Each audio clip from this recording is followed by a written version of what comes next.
Yo, what's up, gamers? Welcome back to another sleep story where we dive deep into League lore that's darker than your ranked mental after a 12-game loss streak. Tonight, we're exploring Demacia's dark secret, and I'm talking about the kind of secret that makes your 0-10 Yasuo look like a minor inconvenience. You know Demacia, right? That shiny golden kingdom with all the honor and justice and Garen spinning around yelling about Demacia. Yeah, turns out beneath all that aesthetic armor and those inspiring voice lines, they're running the most hypocritical oppression machine in Runeterra.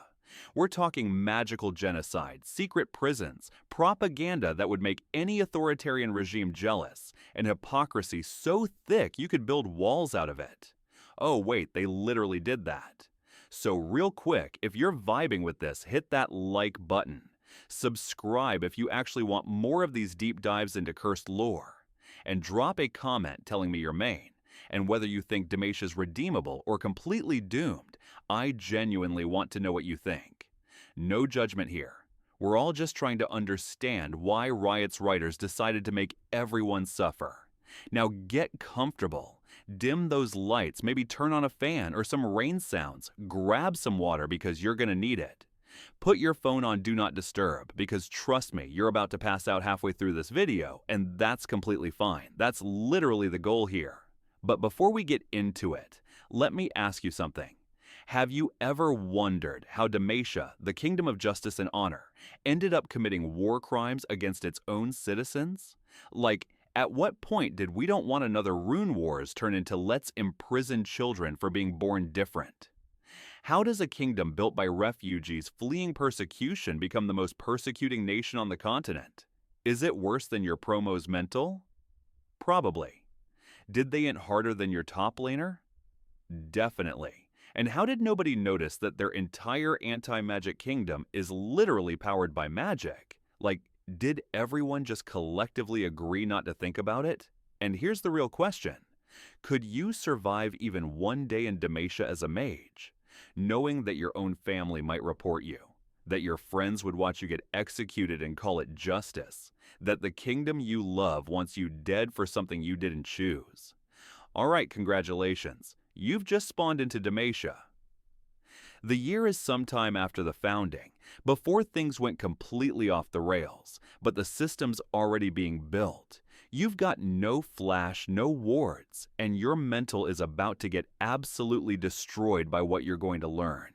The kingdom looks beautiful on the surface, all golden banners and white stone and heroic statues. But you're about to find out what's really happening beneath that shiny exterior.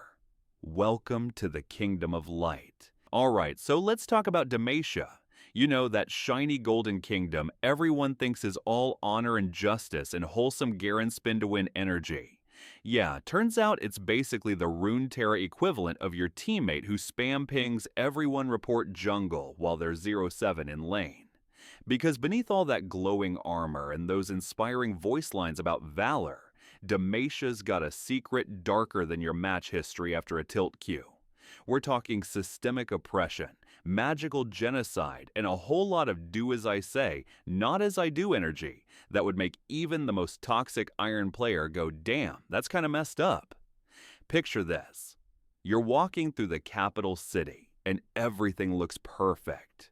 White marble streets, so clean they practically glow in the sunlight. Golden banners flapping in the wind with that fancy Demacian wing symbol. Statues of heroes posed dramatically like they're about to recall after getting a pentakill. The air smells like fresh bread from the bakeries and metal polish from all the armor everyone's wearing. Everyone's wearing their best proud citizen face, saluting the guards as they pass, singing songs about how great their kingdom is. Children play in the streets under the watchful eyes of stone sentinels. Merchants hawk their wares in markets where everything is organized and orderly. It's the kind of place that makes you think, wow, these people really have it figured out. It's aesthetic as hell, honestly. Like if someone designed a city specifically to look good in promotional screenshots, except they don't have it figured out, not even close.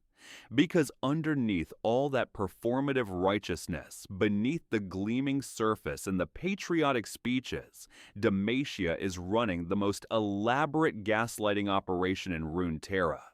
They've convinced their entire population that magic, literally one of the fundamental forces of their world, as natural as breathing for some people, is evil and must be destroyed. Not regulated, not understood, not integrated into society in a safe way.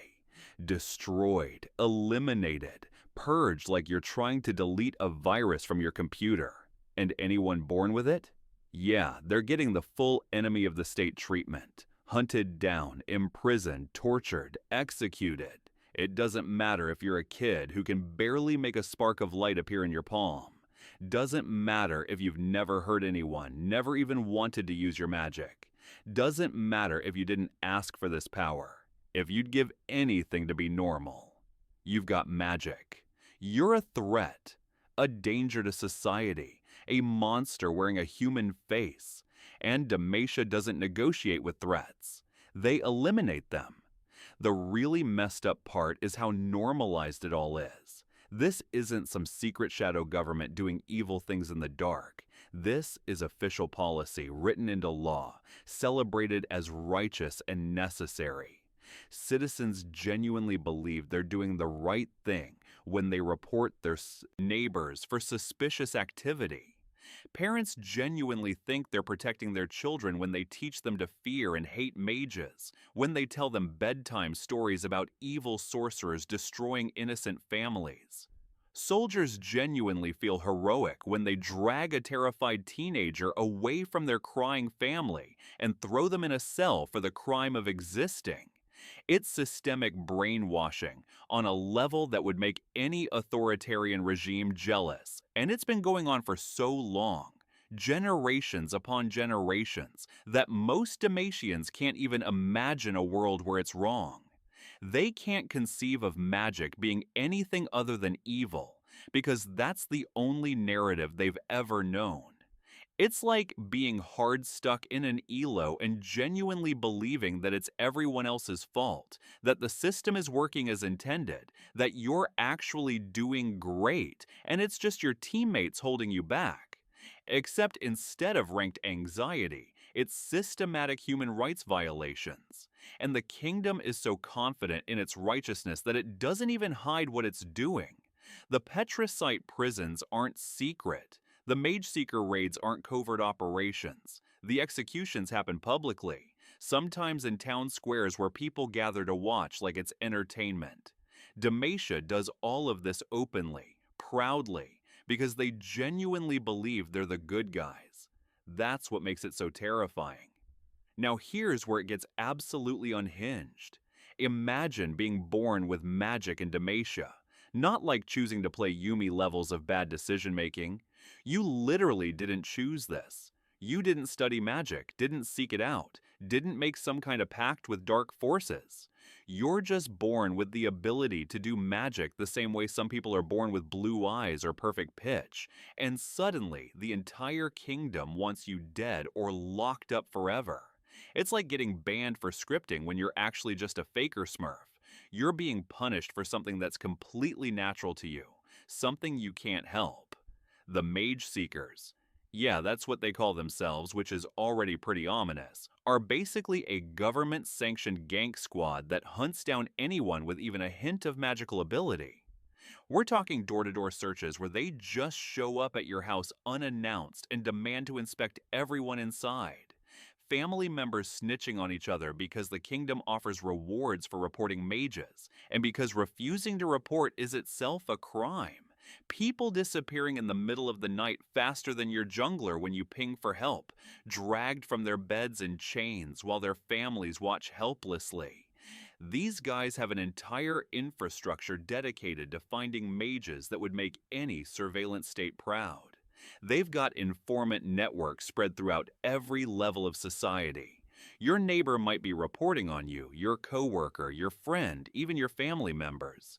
They've got magical detection devices, these weird Petricite-based instruments that supposedly can sense magical energy in people.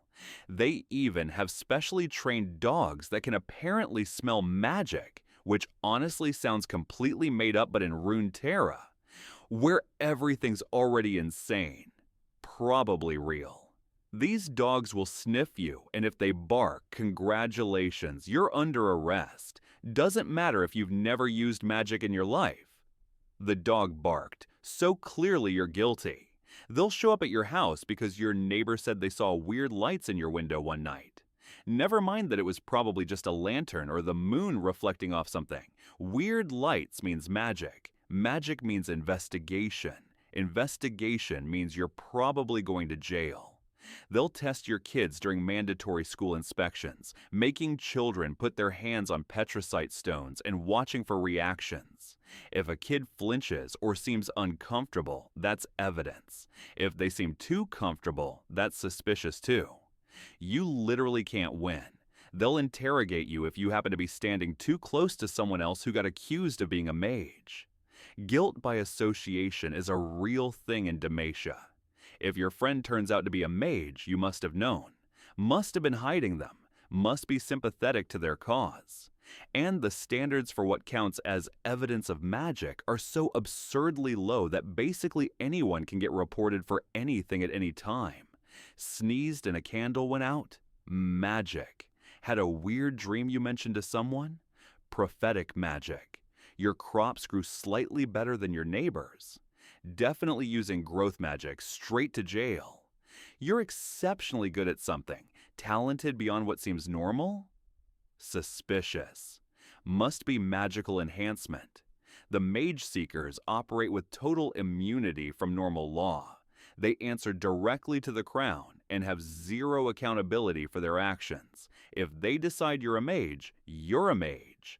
Doesn't matter if it's true. Doesn't matter if you can prove otherwise. Once you're accused, you're guilty until proven innocent. And proving your innocence is basically impossible because how do you prove you don't have magic? You can't demonstrate the absence of something. So the mage seekers just assume everyone accused is guilty, arrest them, throw them in petricite prisons where the stone suppresses any potential magic, and call it justice.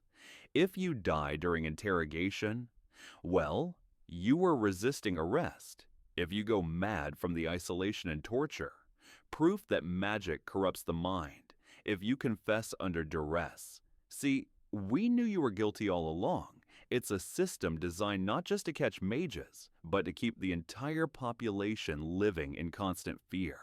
Because if anyone could be accused at any time for any reason, if your neighbor or family member or even your own child might report you, everyone stays in line. Everyone watches what they say, how they act, who they associate with, where they go, what they do. You self-censor, self-police, constantly monitoring yourself for anything that might seem suspicious. It's the ultimate form of social control, and it works perfectly. The mage seekers don't even have to actually find that many real mages. The threat alone is enough to keep people obedient, compliant, afraid. And fear is the most effective tool any authoritarian system has. Okay, so this next part, absolutely griefing on a geological level. You know how Demacia has all those massive white stone buildings and walls that look super aesthetic in the splash arts and cinematics? That's petricite, and it's basically the hard counter to all mages. Imagine if there was a material in League that just instantly negated your champion's entire kit. Like, you hover Z, and the game just says, no, actually you're playing a cannon minion now. That's what petricite does to magic. It absorbs it, nullifies it, suppresses it, and turns mages into cannon minions with depression and anxiety. The really messed up part? Demacia built their entire kingdom out of this stuff specifically to oppress magic users. It's like if your top laner bought full grievous wounds, thornmail, and anathema's chains just to make your Soraka support completely useless, except it's an entire civilization doing it on an architectural scale. Petricite is everywhere in Demacia, and I mean everywhere. The walls that surround the capital. Petricite hundreds of feet high and dozens of feet thick. The buildings, from the grandest palace to the humblest shop? Petricite. The bridges spanning the rivers? Petricite. The roads paving the streets? You guessed it, petricite. Even decorative fountains and statues are carved from petricite. The entire city is basically one giant anti-magic zone, and that's intentional. Walking through the capital as a mage is like playing League with 800 ping while someone's actively DDoSing your connection. Your abilities feel sluggish and unresponsive. Your power feels dampened, muffled, like you're trying to shout but someone's hand is over your mouth. There's this constant pressure against your magic, this feeling of something pushing down on you, trying to smother the most fundamental part of who you are. It's not just uncomfortable, it's physically painful. Imagine someone constantly pressing on a bruise, or that feeling when your arm falls asleep except it's your entire sense of self, and it never stops. For non-mages, petricite is just pretty white stone. Smooth, elegant, great for construction. For mages, it's a prison they can never escape, even when they're walking free in the open air. Every step you take is on petricite. Every wall you pass is petricite. You can't get away from it. You can't find relief. And Demacia, they're proud of this. Mining petricite is a major industry. They have entire quarries dedicated to extracting it from the earth, processing facilities where they refine it, workshops where master craftsmen shape it into ever more elaborate structures. The royal palace is basically a giant petricite fortress designed to make any mage who enters it completely powerless. The throne room has so much petricite that a mage standing in it would feel like they're suffocating. The city walls are thick enough that no magic could possibly break through from the outside. Even the streets are paved with the stuff, so mages can't even touch the ground without feeling that constant suppression. It's architectural oppression perfected over centuries, and Demacia has turned it into an art form. They have entire schools of architecture dedicated to maximizing petricite's anti-magic properties. Engineers calculate the optimal thickness for walls, the best placement for load-bearing petricite columns, how to channel and concentrate the suppressive effect. But here's the thing that makes it even worse. The thing that most Demacians don't know or don't think about. Petricite doesn't just suppress magic, it absorbs it. It's not a wall that blocks magic, it's a sponge that soaks it up. Which means every time a mage uses their power near petricite, every time they try to cast a spell or unconsciously let their magic leak out, the stone literally drains it away, pulling that energy out of them and storing it inside. All that magical energy, all that power that mages release, it doesn't disappear. It doesn't get destroyed. It gets trapped in the stone, accumulating over time, building up over generations. And most Demacians have absolutely no idea. They just think petricite blocks magic, end of story. Simple, safe, effective. They don't know that their entire kingdom is basically a giant magical battery, soaking up centuries and centuries of absorbed power from all the mages who've lived and died there, from all the magical energy that's been suppressed and contained. They definitely don't know what would happen if someone figured out how to release all that stored energy at once, how to tap into that accumulated power and use it. The amount of magic stored in Demacia's petricite structures is probably enough to level the entire kingdom. It's like sitting on a nuclear stockpile while claiming you're anti-nuclear.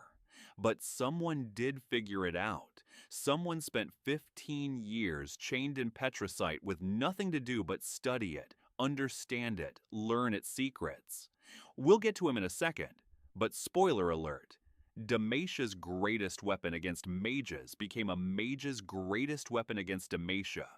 Let me tell you about the most griefing moment in Demacia's entire existence, the day they locked up a kid named Silas and thought that would be the end of it. Spoiler alert, it wasn't. It was actually just the beginning of their worst nightmare. This man spent like 15 years chained up in Petrosite, basically getting perma-CC'd in solitary confinement.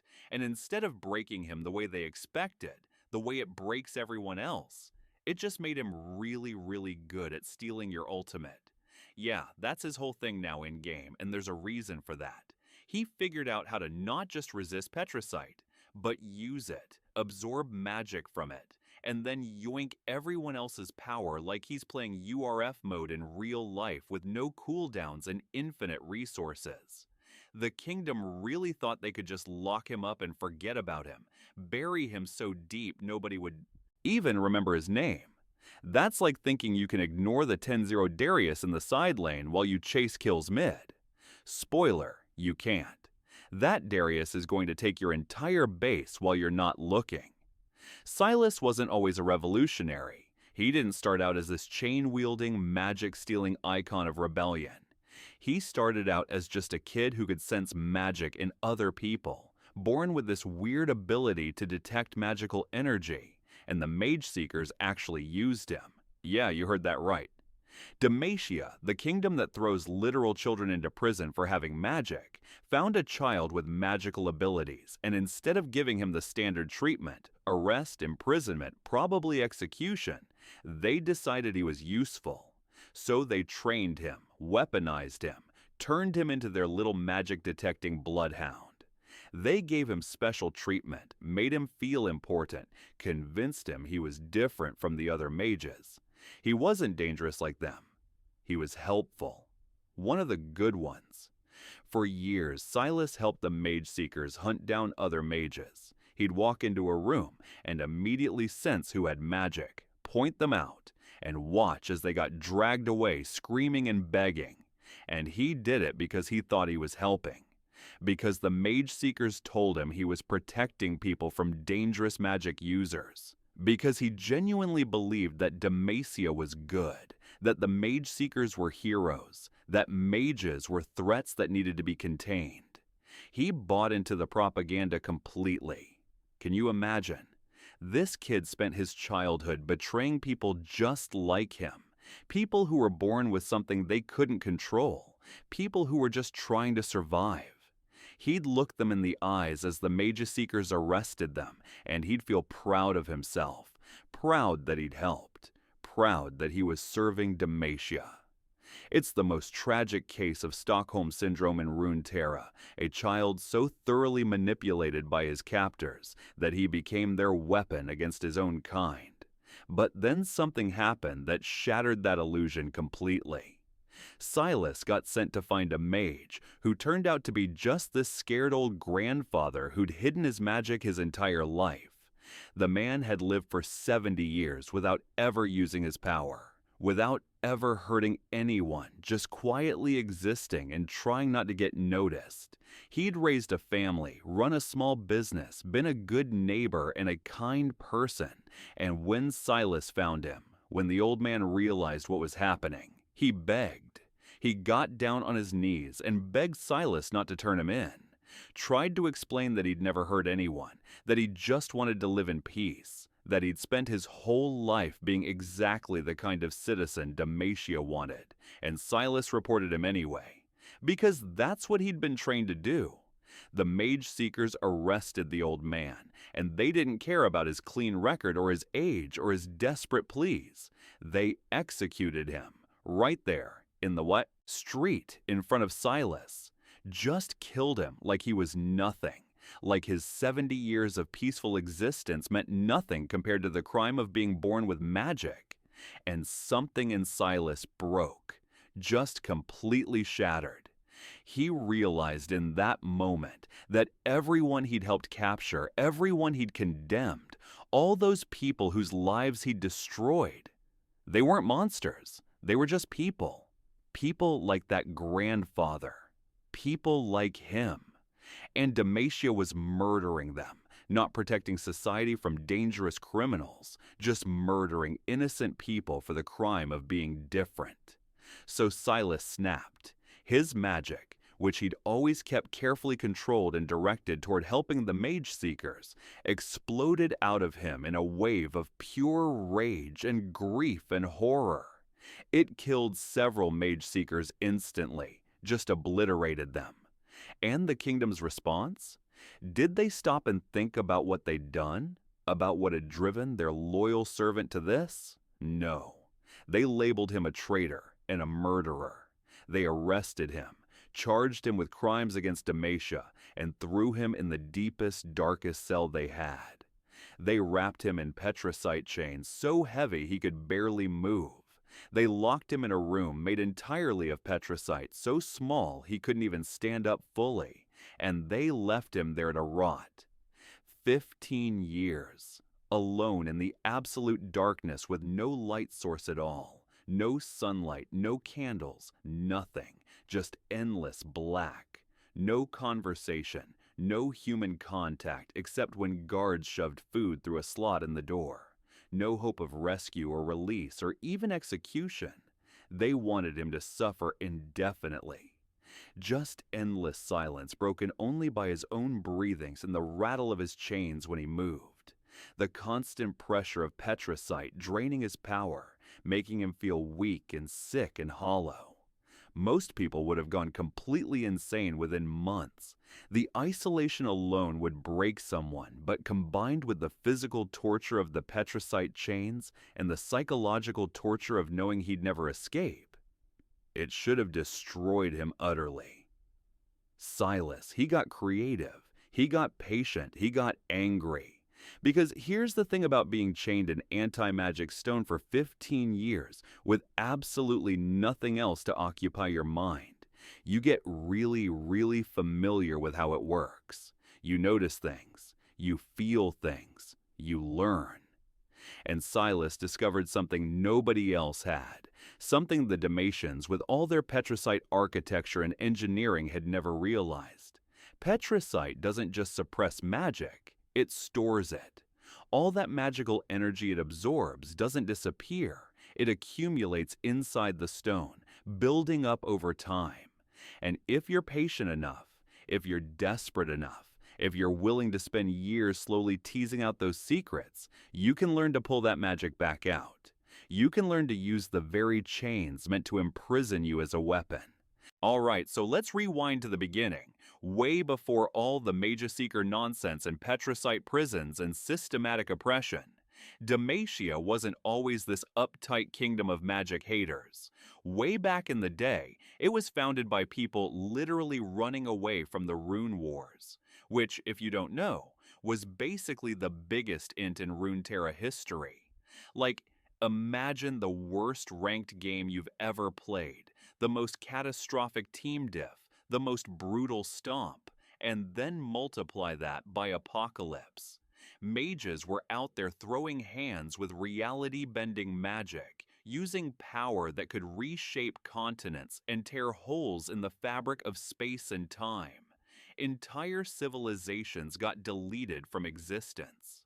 Mountain ranges appeared where there used to be oceans. Cities vanished in an instant, erased so completely that even their ruins didn't remain, just empty craters where millions of people used to live.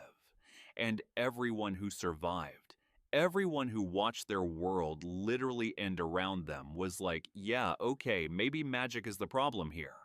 So these refugees, these traumatized survivors of the apocalypse, sailed across the sea hoping to find somewhere, anywhere that might be safe. And they found a nice piece of land with a bunch of anti-magic rocks in the soil. And they decided to build a whole society based on the principle of never ever using magic again. It's the equivalent of losing so hard to a Yasuo one time that you not only permaban him for the rest of your life, but you make it illegal for anyone in your Discord server to even mention his name. And you create a whole ideology about how Yasuo players are fundamentally evil and must be eliminated from society.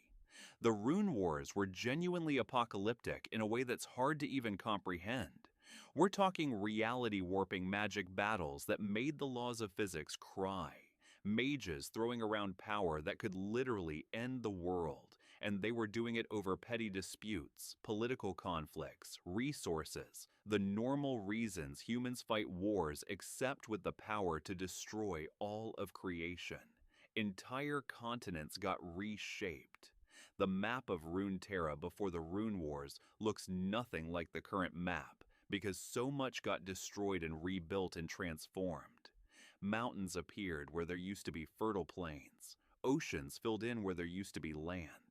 The climate changed. Magical radiation poisoned huge areas, making them uninhabitable for generations. Creatures mutated into monsters. The barriers between the material realm and other dimensions got thin and fragile, letting things through that should have stayed wherever they came from. And the death toll, incalculable. Millions upon millions of people just gone, wiped out in an instant when two mages decided to have a fight and didn't care about collateral damage. The survivors, the ones who made it through somehow, watched mages throw around power that could literally end the world, and they were traumatized in a way that's hard to even comprehend. It's like watching your ranked game crash so hard that the entire server goes down and Riot has to roll back the patch, except instead of losing LP, you lose your entire civilization, everyone you love, everything you've ever known, everything just gone. So when these refugees finally found land that seemed naturally resistant to magic, thanks to all that petricite in the soil and rock formations, they saw it as a sign.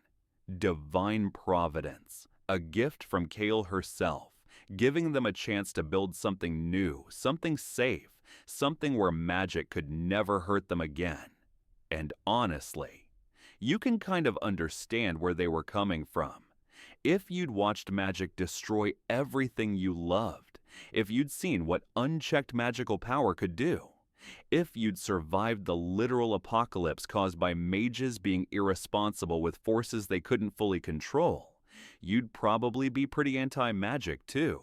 You'd probably think, yeah, we need to make sure that never happens again. The problem is that they didn't just say we won't use magic, or we need regulations around magic use. They said magic itself is inherently evil, and anyone who has it is a threat that must be eliminated. They took their trauma, their very legitimate, very understandable trauma, and turned it into an ideology.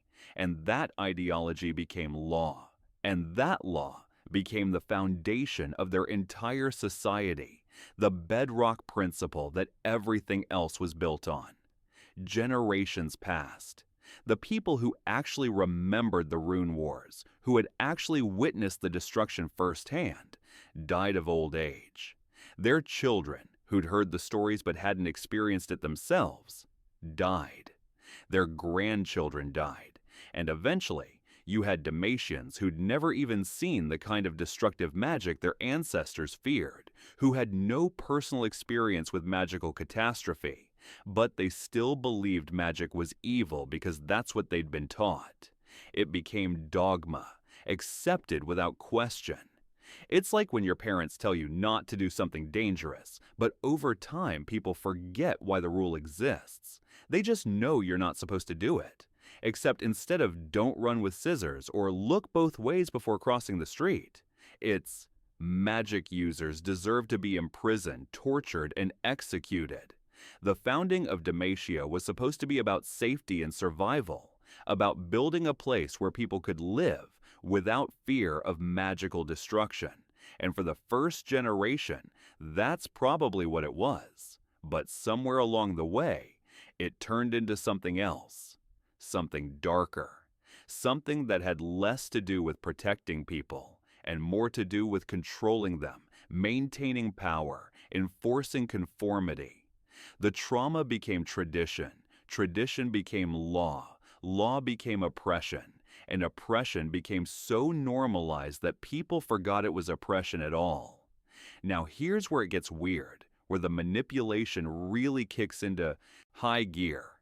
Demacia doesn't just hate magic. They've got an entire propaganda machine dedicated to making sure everyone else hates it too, making sure that hatred gets passed down through generations, reinforced constantly, so deeply embedded in the culture that people can't imagine thinking any other way. The Illuminators are basically government-sponsored content creators who spread anti-mage messaging 24/7, 365. Imagine if Riot hired people to just spam in all chat about how one specific role is evil and should be deleted from the game, except it's a full-time job with government funding and institutional support. These guys write plays, compose songs, publish stories, create art, all of it dedicated to the message that mages are dangerous monsters who will destroy everything you love. And the worst part? It works. It works incredibly well. Generations of Demacians grow up genuinely believing that anyone with magic is subhuman, is a threat, is fundamentally corrupted and evil. It's literally state-sponsored griefing on a psychological level, gaslighting an entire population into accepting oppression as righteousness. The Illuminators are everywhere in Demacian society. They're not some shadowy organization working in secret. They're celebrated public figures. They perform in town squares where hundreds gather to watch. They publish pamphlets that get distributed for free throughout the kingdom. They run educational programs for children in schools, teaching kids from a young age exactly what they're supposed to think about magic. Every story has the same basic structure, the same narrative arc. Innocent Demacians living their best lives, enjoying peace and prosperity. Then an evil mage shows up and ruins everything. The mage might burn down villages, might corrupt people's minds, might summon terrible creatures, might just use magic for selfish purposes. And then brave Demacian heroes, usually mage seekers or soldiers, defeat the mage and save the day. Order is restored. Justice prevails. The message is clear. Mages are bad. Demacia is good. The system works. It's the same propaganda loop over and over and over, hammered into people's heads from birth until it becomes their baseline understanding of reality.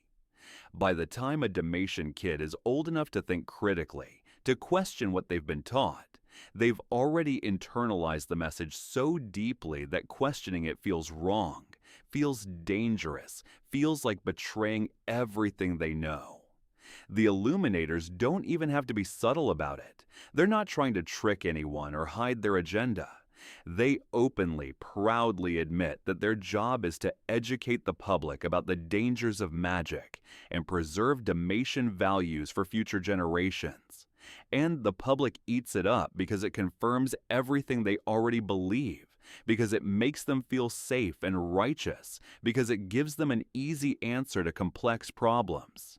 It's confirmation bias as government policy, and it's devastatingly effective. The plays are probably the worst part, the most emotionally manipulative aspect of the whole operation. They're these elaborate theatrical productions with special effects, dramatic music, professional actors, expensive costumes, designed to be as emotionally manipulative as possible. They'll show a sweet, innocent family, always portrayed as sympathetic and relatable, getting torn apart by an evil mage. The father gets killed trying to protect his children. The mother dies weeping.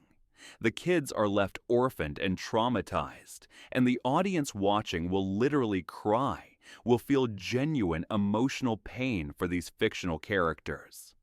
And then the mage seekers show up, heroic and righteous, and they kill the evil mage.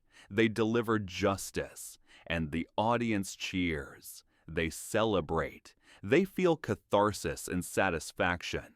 But they're not watching actors performing a fictional story. In their minds, they're watching the truth. They're seeing what magic really does, what mages really are, what happens when these threats aren't contained. The Illuminators understand psychology. They know that emotional resonance is more powerful than logical argument. They know that if you make people feel something strongly enough, you can make them believe anything.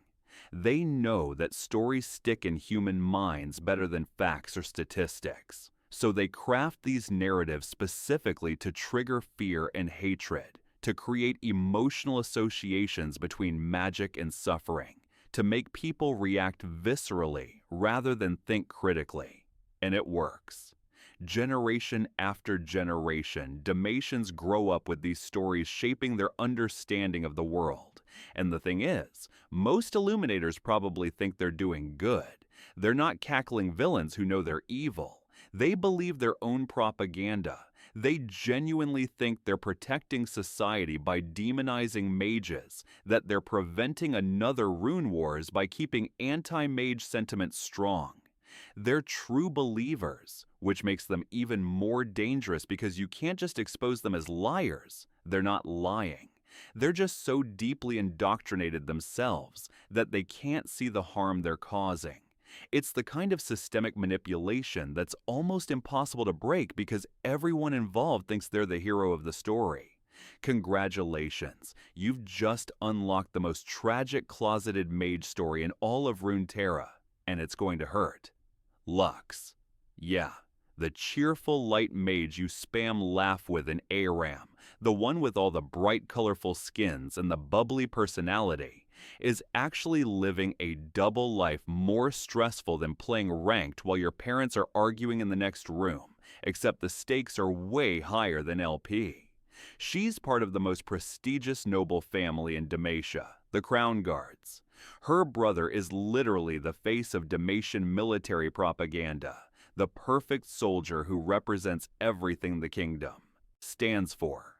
Her family has connections to the royal family. She's expected to be a proper noble lady, marry well, uphold the family honor, all that aristocratic stuff.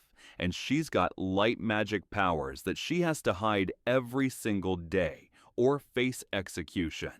Not exile, not imprisonment, execution. Her own kingdom, her own family's kingdom, would kill her if they knew the truth. Imagine being naturally gifted at the game, but having to int every match because if anyone finds out you're good, they'll literally kill you.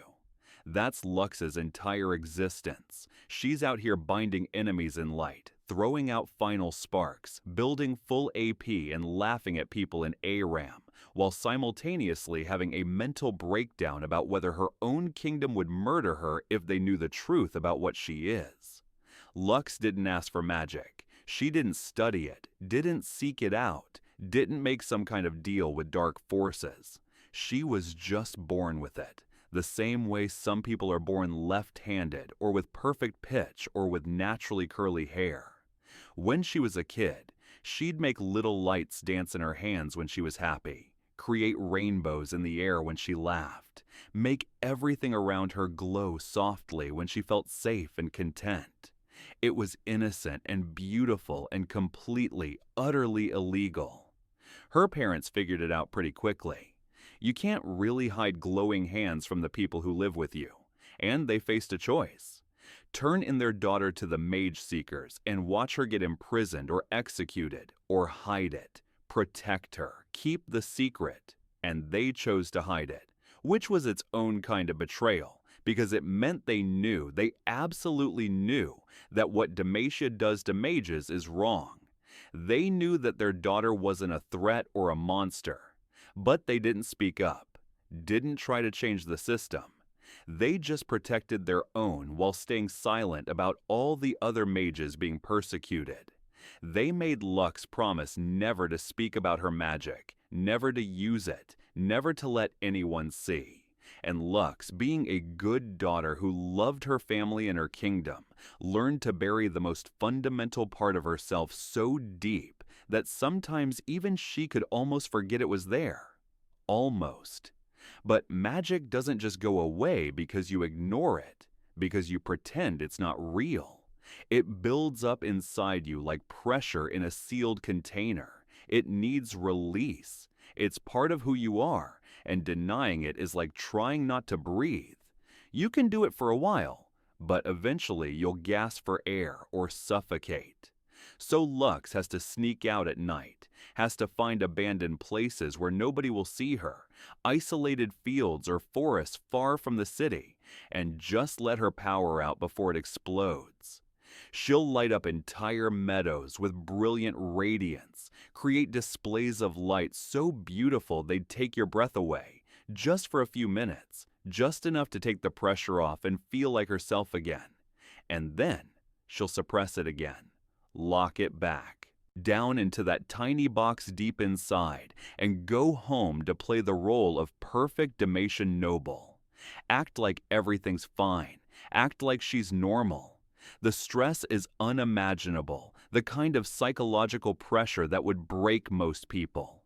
Every single day is a performance. Every interaction is a risk. She has to constantly monitor herself, police her own reactions, make sure she's not accidentally creating light when she's emotional, when she's scared or excited or angry or happy. All the times when magic wants to leak out naturally, she has to clamp down on it, suppress it, hide it. She watches mages get arrested in the streets and has to pretend she agrees with it, has to nod along and say, "Yes, they're so dangerous. It's good they were caught." She watches the Illuminators perform their propaganda plays and has to applaud at the right moments, laugh at the jokes about stupid mages, react the way a proper Demacian should. She attends executions because not attending would be suspicious, would make people wonder why she's so sympathetic to mages. So she stands there and watches people like her die while maintaining a neutral expression, and then goes home and cries alone in her room.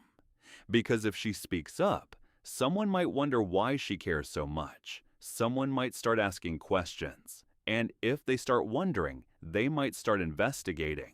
And if they investigate, they'll find out what she is.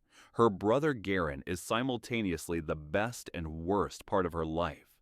He loves her completely, unconditionally. He'd die for her without hesitation.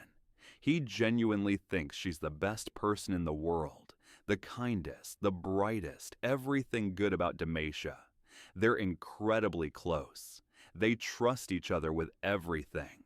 Except Lux can't trust him with this. She can't trust him with the truth about what she is because Garen is exactly the kind of person who's been trained to hunt down and kill mages. His entire identity is built around being the perfect Demacian soldier, around upholding the kingdom's values, around protecting people from magical threats. And Lux knows that if Garen ever found out she was a mage, it would destroy him.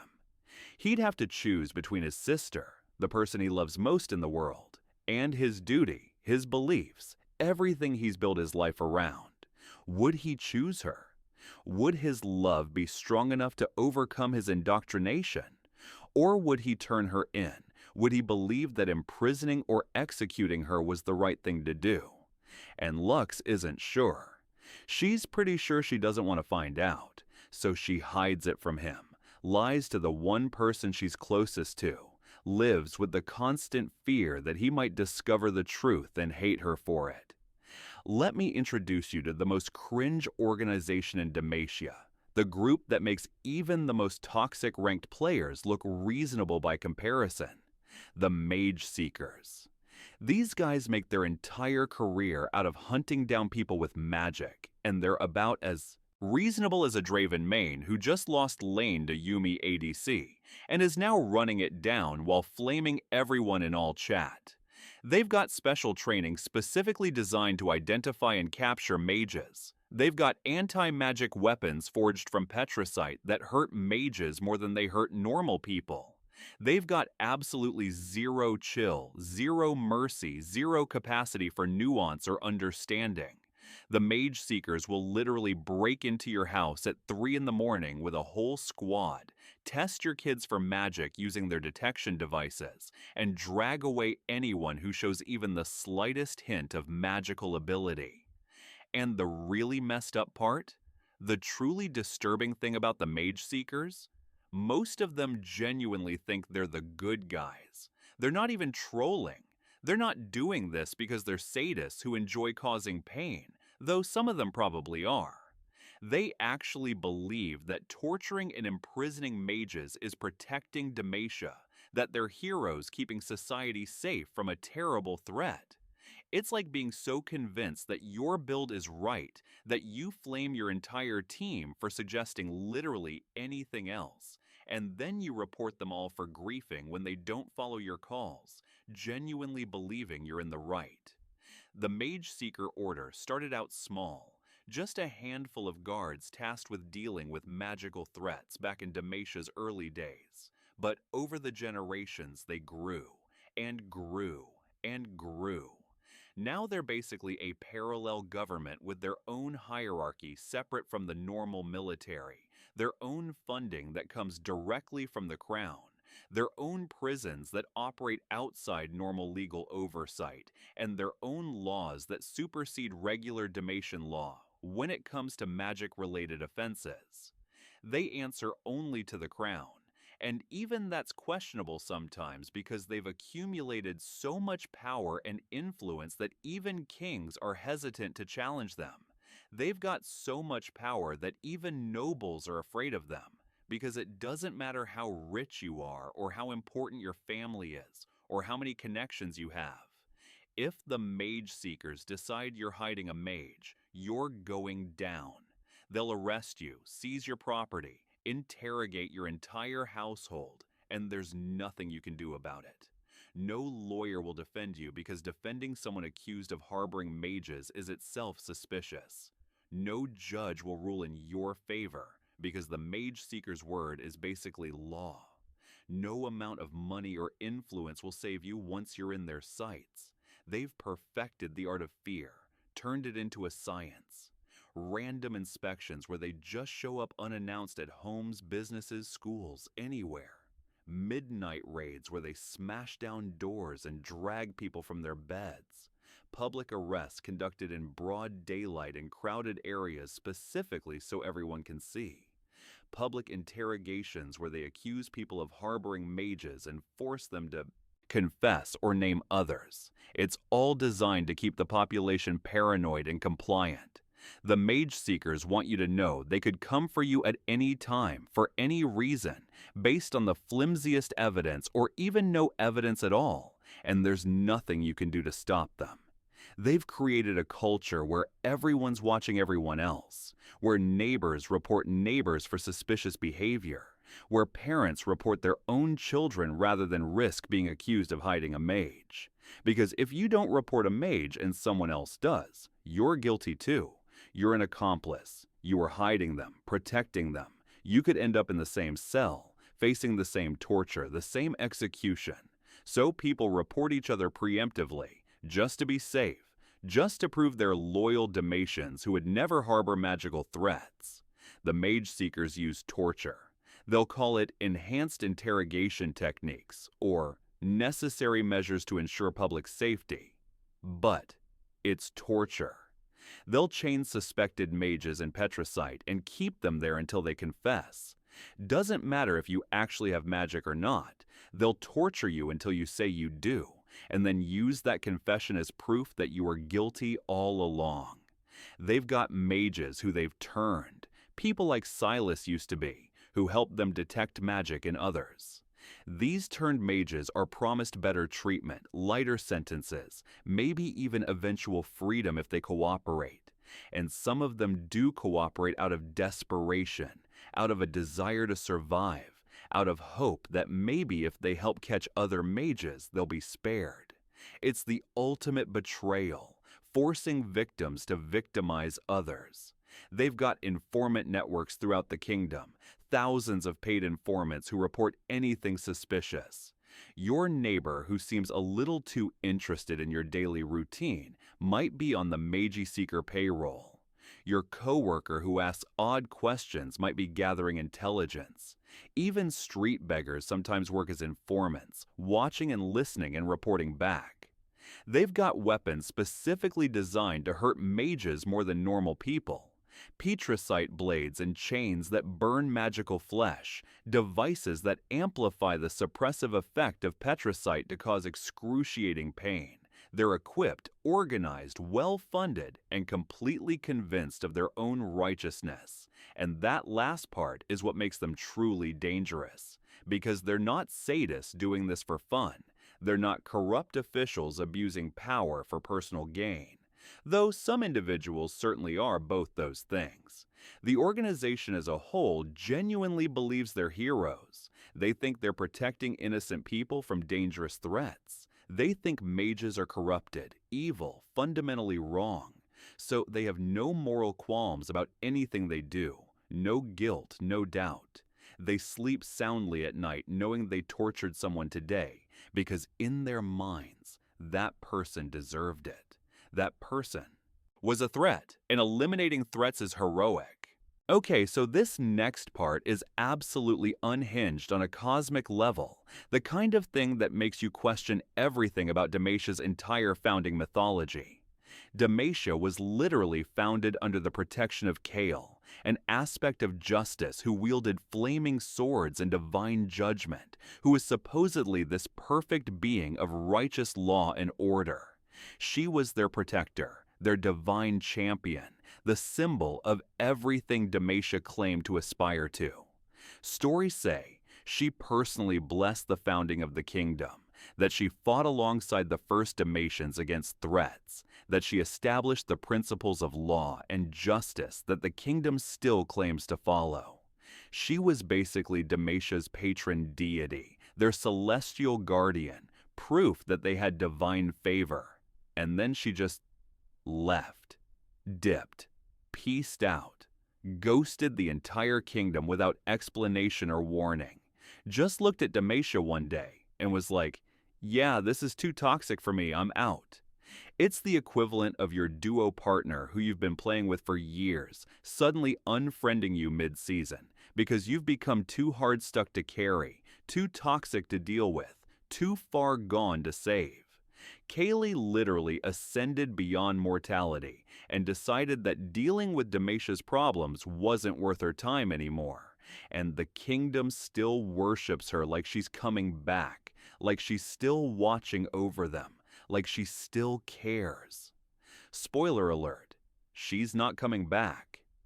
The story goes that Kaylee and her sister Morgana were both there at Demacia's founding, two immortal aspects of justice working together to protect the refugees who'd fled the Rune Wars.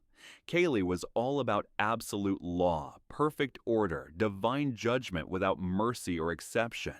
Every crime deserved punishment. Every law must be enforced exactly. No room for interpretation or compassion. Morgana was about redemption, mercy, second chances, understanding. She believed context mattered, that people could change, that justice needed to be tempered with compassion. And for a while, it worked. The two sisters balanced each other out. Kaylee would enforce the rules with her flaming sword and divine judgment, making sure laws were respected and order maintained. Morgana would protect those who deserved compassion, who'd made mistakes but weren't irredeemable, who needed help rather than punishment. Together, they kept Demacia safe from external threats while building a functional society internally. But then, they started disagreeing. Small things at first, interpretations of specific laws, judgments on individual cases. Should someone who stole food to feed their starving children be punished? Kaylee said yes, the law is absolute. Morgana said no, the circumstances matter. Should someone who killed in self-defense face execution for murder? Kaylee said the law doesn't distinguish. Morgana said intent matters. The disagreements grew bigger, more fundamental. Kaylee thought the rules should be absolute, carved in stone, unchanging and inflexible because that's what justice meant to her. If you start making exceptions, where do you stop? If you allow circumstances to matter, who decides which circumstances are valid? Better to have absolute law that applies to everyone equally. Morgana thought context was everything, that rules without compassion become tyranny, that justice without mercy is just cruelty wearing a righteous mask. And the more they argued, the worse it got, until they weren't just disagreeing about philosophy, they were fighting. Actually physically fighting each other in the streets of Demacia, divine beings throwing around celestial power, while mortals scrambled to get out of the way. The Battle of the Two Sisters, they called it later. It tore the city apart. Buildings burned from Kale's divine flames. People died in the crossfire, crushed by falling debris or caught in magical explosions. The sky itself seemed to tear as the sisters fought, reality bending around their conflict. And when the smoke finally cleared, when the destruction settled, both Kale and Morgana were gone. Kaylee ascended to some higher plane of existence, became pure celestial energy, basically stopped caring about mortal problems entirely because she decided mortals were too flawed and complicated to bother with. Morgana went into self-imposed exile, hiding in the shadows and sewers of Demacia, helping people in secret while avoiding any official role because she'd lost faith in the system. And Demacia was left alone, without their divine protectors, having to figure out how to survive and govern themselves. But here's the thing. Demacia never got over it, never moved on. They still worship Kale centuries later. They built massive statues of her throughout the kingdom. They named their elite military order, the one Garen belongs to, after her. They teach children about her divine justice in schools. They've turned her into this perfect symbol of everything Demacia claims to stand for. Absolute law, unwavering justice, righteous judgment, strength without compromise. And they've completely demonized Morgana as the betrayer, the fallen sister, the one who chose weakness over strength, mercy over justice, compassion over law. She's portrayed in Illuminator plays as a villain who betrayed Kaylee and Demacia. It's the ultimate case of missing the point, of learning exactly the wrong lesson. Kaylee left because Demacia was becoming too obsessed with punishment and not enough with actual justice, too focused on enforcing rules and not enough on why those rules existed in the first place. But Demacia looked at that and went, clearly we need to be even more obsessed with absolute law, even more rigid in our enforcement, even more unwilling to consider context or mercy. They took the wrong lesson from the whole thing and built an entire religion around it, worshiping a goddess who literally abandoned them because they disappointed her. The royal family of Demacia, the Light Shields, have been running this kingdom for generations, basically since the founding, and their entire political platform for the last several hundred years has been magic bad, violence against mages good. Anyone who questions this is a traitor. King Jarvan III spent his whole reign being so paranoid about mages that he turned Demacia into a police state that makes actual historical police states look casual. He expanded the Magia Seeker Order massively, gave them unprecedented power and resources. He built more Petricite prisons. He increased funding for anti-mage propaganda. He instituted mandatory magic testing for all citizens. He created laws that made it illegal to even speak sympathetically about mages, made it a crime to question the Magia Seeker Order's methods, made dissent itself punishable by imprisonment. His son, Jarvan IV, yeah, the guy who ults you into a cage and then misses his combo, the Demacian prince who should probably practice his skill shots more, watched his father get assassinated during a diplomatic mission and decided the solution was to be even more hardcore about the anti-mage stuff, even more aggressive, even more paranoid, even more willing to sacrifice civil liberties for the illusion of security. These people are so committed to hating magic that they built their entire legacy on it, staked their family's claim to the throne on being the most anti-mage dynasty possible.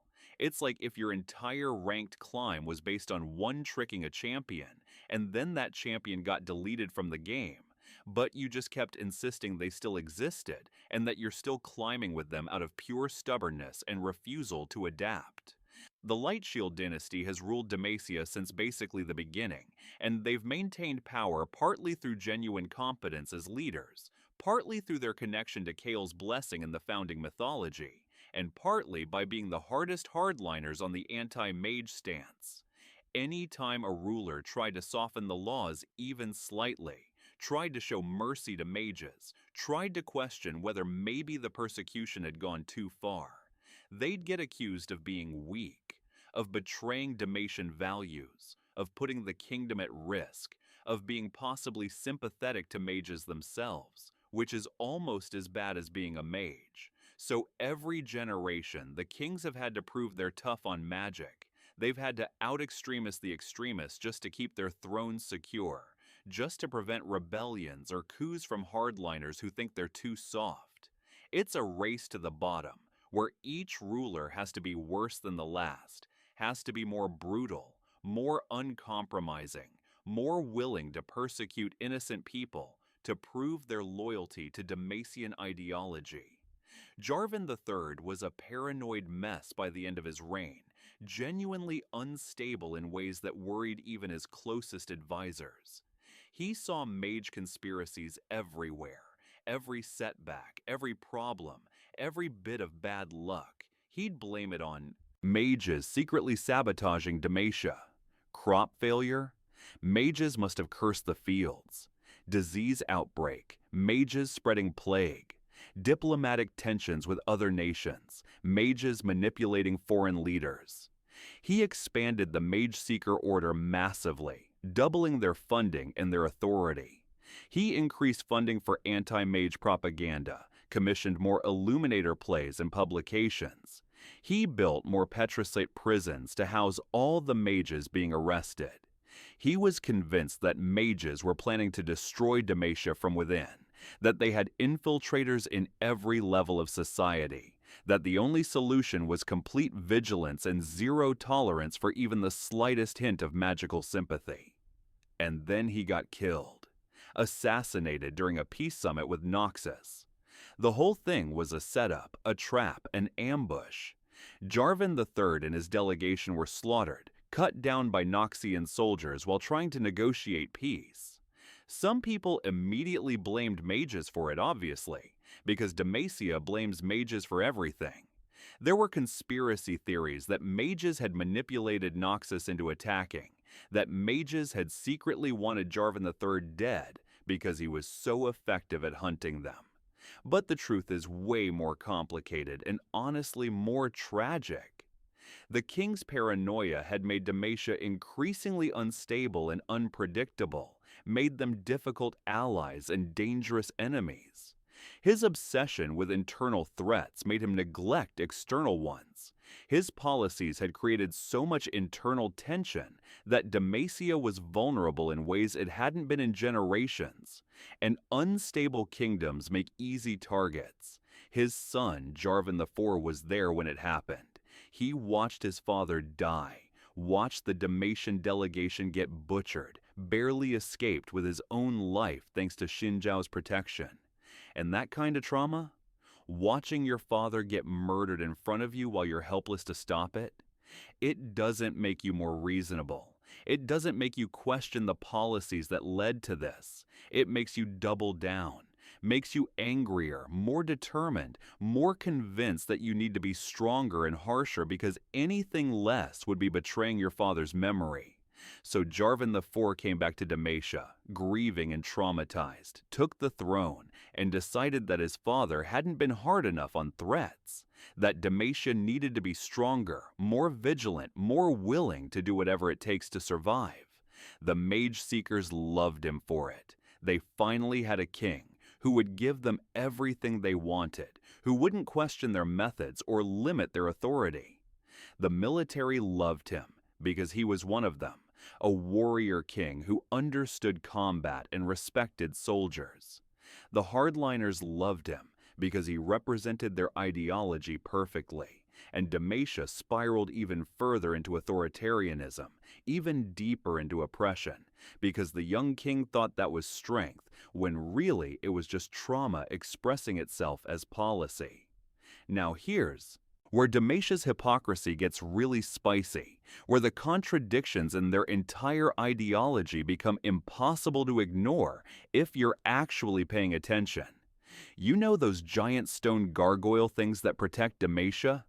The stone sentinels that line the walls and stand guard throughout the city. The ones that look like statues most of the time, but come to life when Demacia is threatened? Yeah, those are powered by magic, literally animated by magical energy. Let me say that again, slower for the people in the back. Demacia, the kingdom that literally murders people for having magic, that imprisons children for being born different, that built its entire identity around hating and fearing magic, uses magical constructs to defend itself. It's the equivalent of your teammate who spam pings you for picking an off-meta champion while they're literally playing tank Karma jungle with Predator runes, and then flaming you when you question their choices. The Demacians have this insane mental gymnastics routine where they're like, oh, well, this magic is okay because it's in service of Demacia. It's not alive, it's not human, it's not corrupting anyone, so it doesn't count. Sure, buddy, that totally makes sense and isn't hypocritical at all. I'm sure the mage kids rotting in your prisons would love to hear about how some magic is actually fine as long as it's being used by the people who imprison them. The Sentinels, that's the official name for these constructs, are massive petricate statues carved to look like armored warriors and guardians, each one standing like 20 feet tall and weighing several tons. They're positioned strategically throughout the capital and along the kingdom's borders, always watching, always ready. Normally, they're just stone, completely inert, standing watch over the city like really aggressive lawn ornaments that cost a fortune to commission. But when Demacia is threatened, when enemies approach or danger arises, when the kingdom faces attack, the sentinels activate, they move, they fight, they defend the kingdom with strength and skill that no human could possibly match, throwing around power that would make even the strongest Demacian warrior look weak by comparison. And how do they do this? How do these stone statues suddenly come to life and fight? Magic. Specifically, all that magical energy the Petricite has been absorbing for centuries from all the mages Demacia has persecuted. The Sentinels are basically magical batteries brought to life through magical means to fight magical threats. The irony is so thick you could cut it with Garen's sword. You could beat someone to death with the irony, and it would still be less violent than what Demacia does to mages.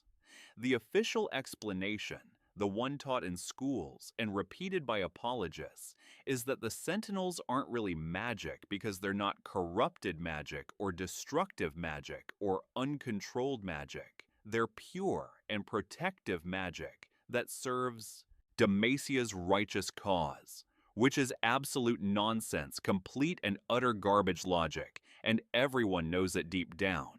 But nobody says anything because the Sentinels are useful.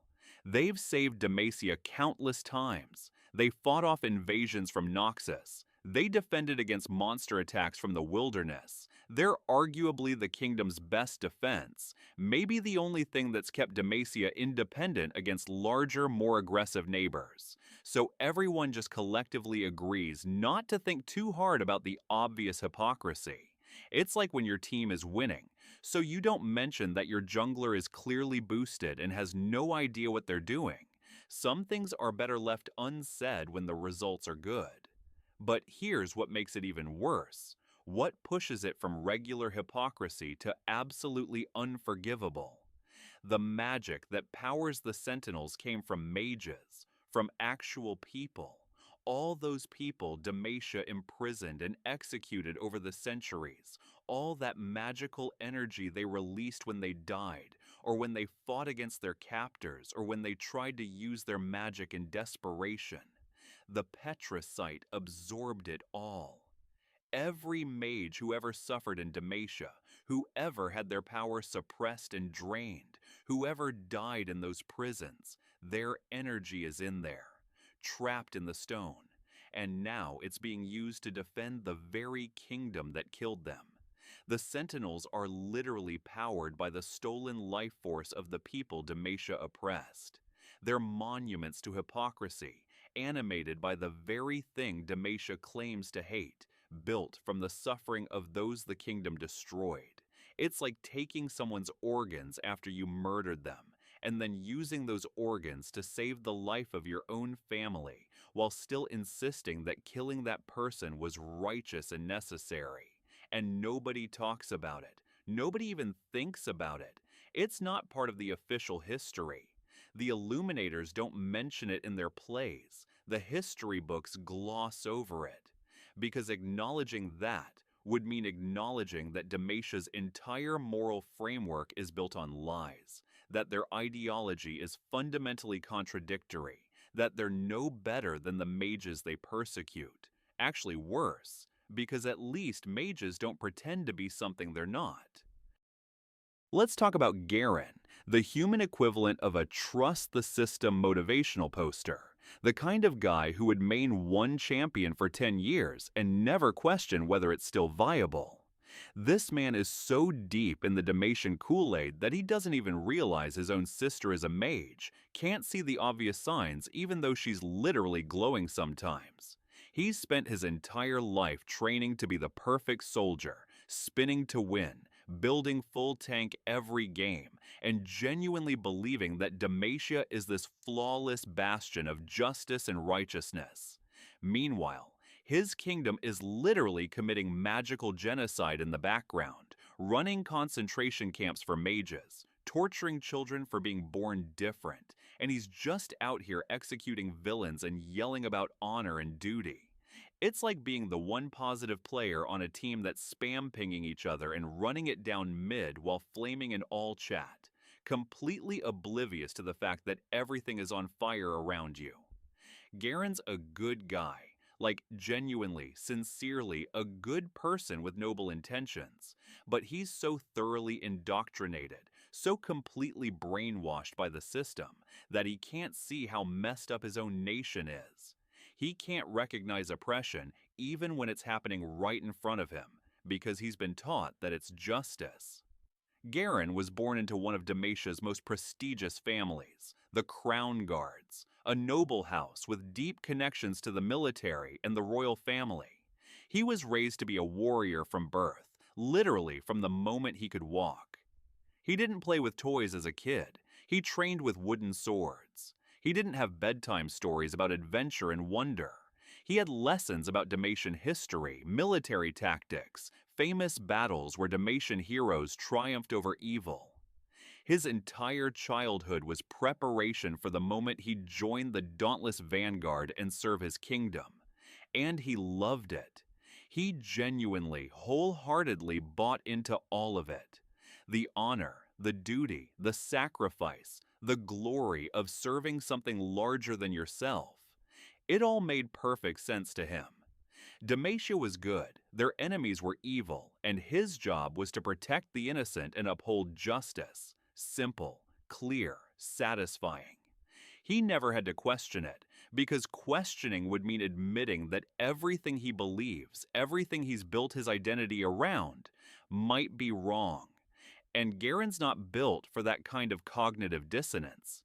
He's built to follow orders and trust the system, to believe that the people in charge know what they're doing, that the laws exist for good reasons, that Demacia's way is the right way.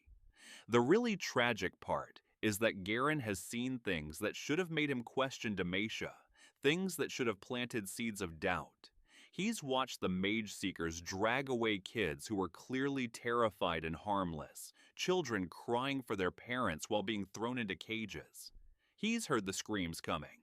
From the Petricite prisons when he's walked past on patrol, he's seen families destroyed because someone was accused of hiding a mage, entire households arrested and interrogated and torn apart.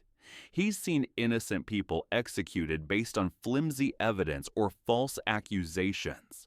And every time something doesn't sit right with him, every time his conscience whispers that maybe this isn't justice, he pushes it down.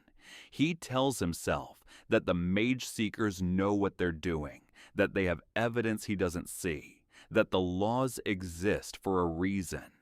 He tells himself that his feelings don't matter compared to the safety of the kingdom, that personal doubts are selfish when Demacia needs him to be strong. He's so committed to being the perfect Demacian soldier that he's lost the ability to think for himself, to question authority, to recognize when he's being complicit in atrocities.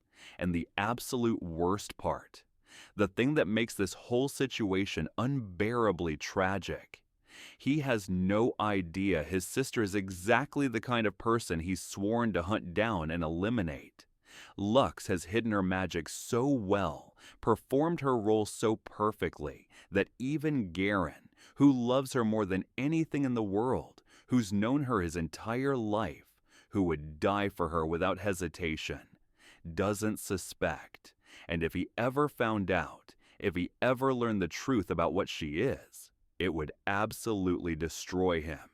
He'd have to choose between his sister and his duty, between his love for her and his beliefs about what's right, between his family and his kingdom.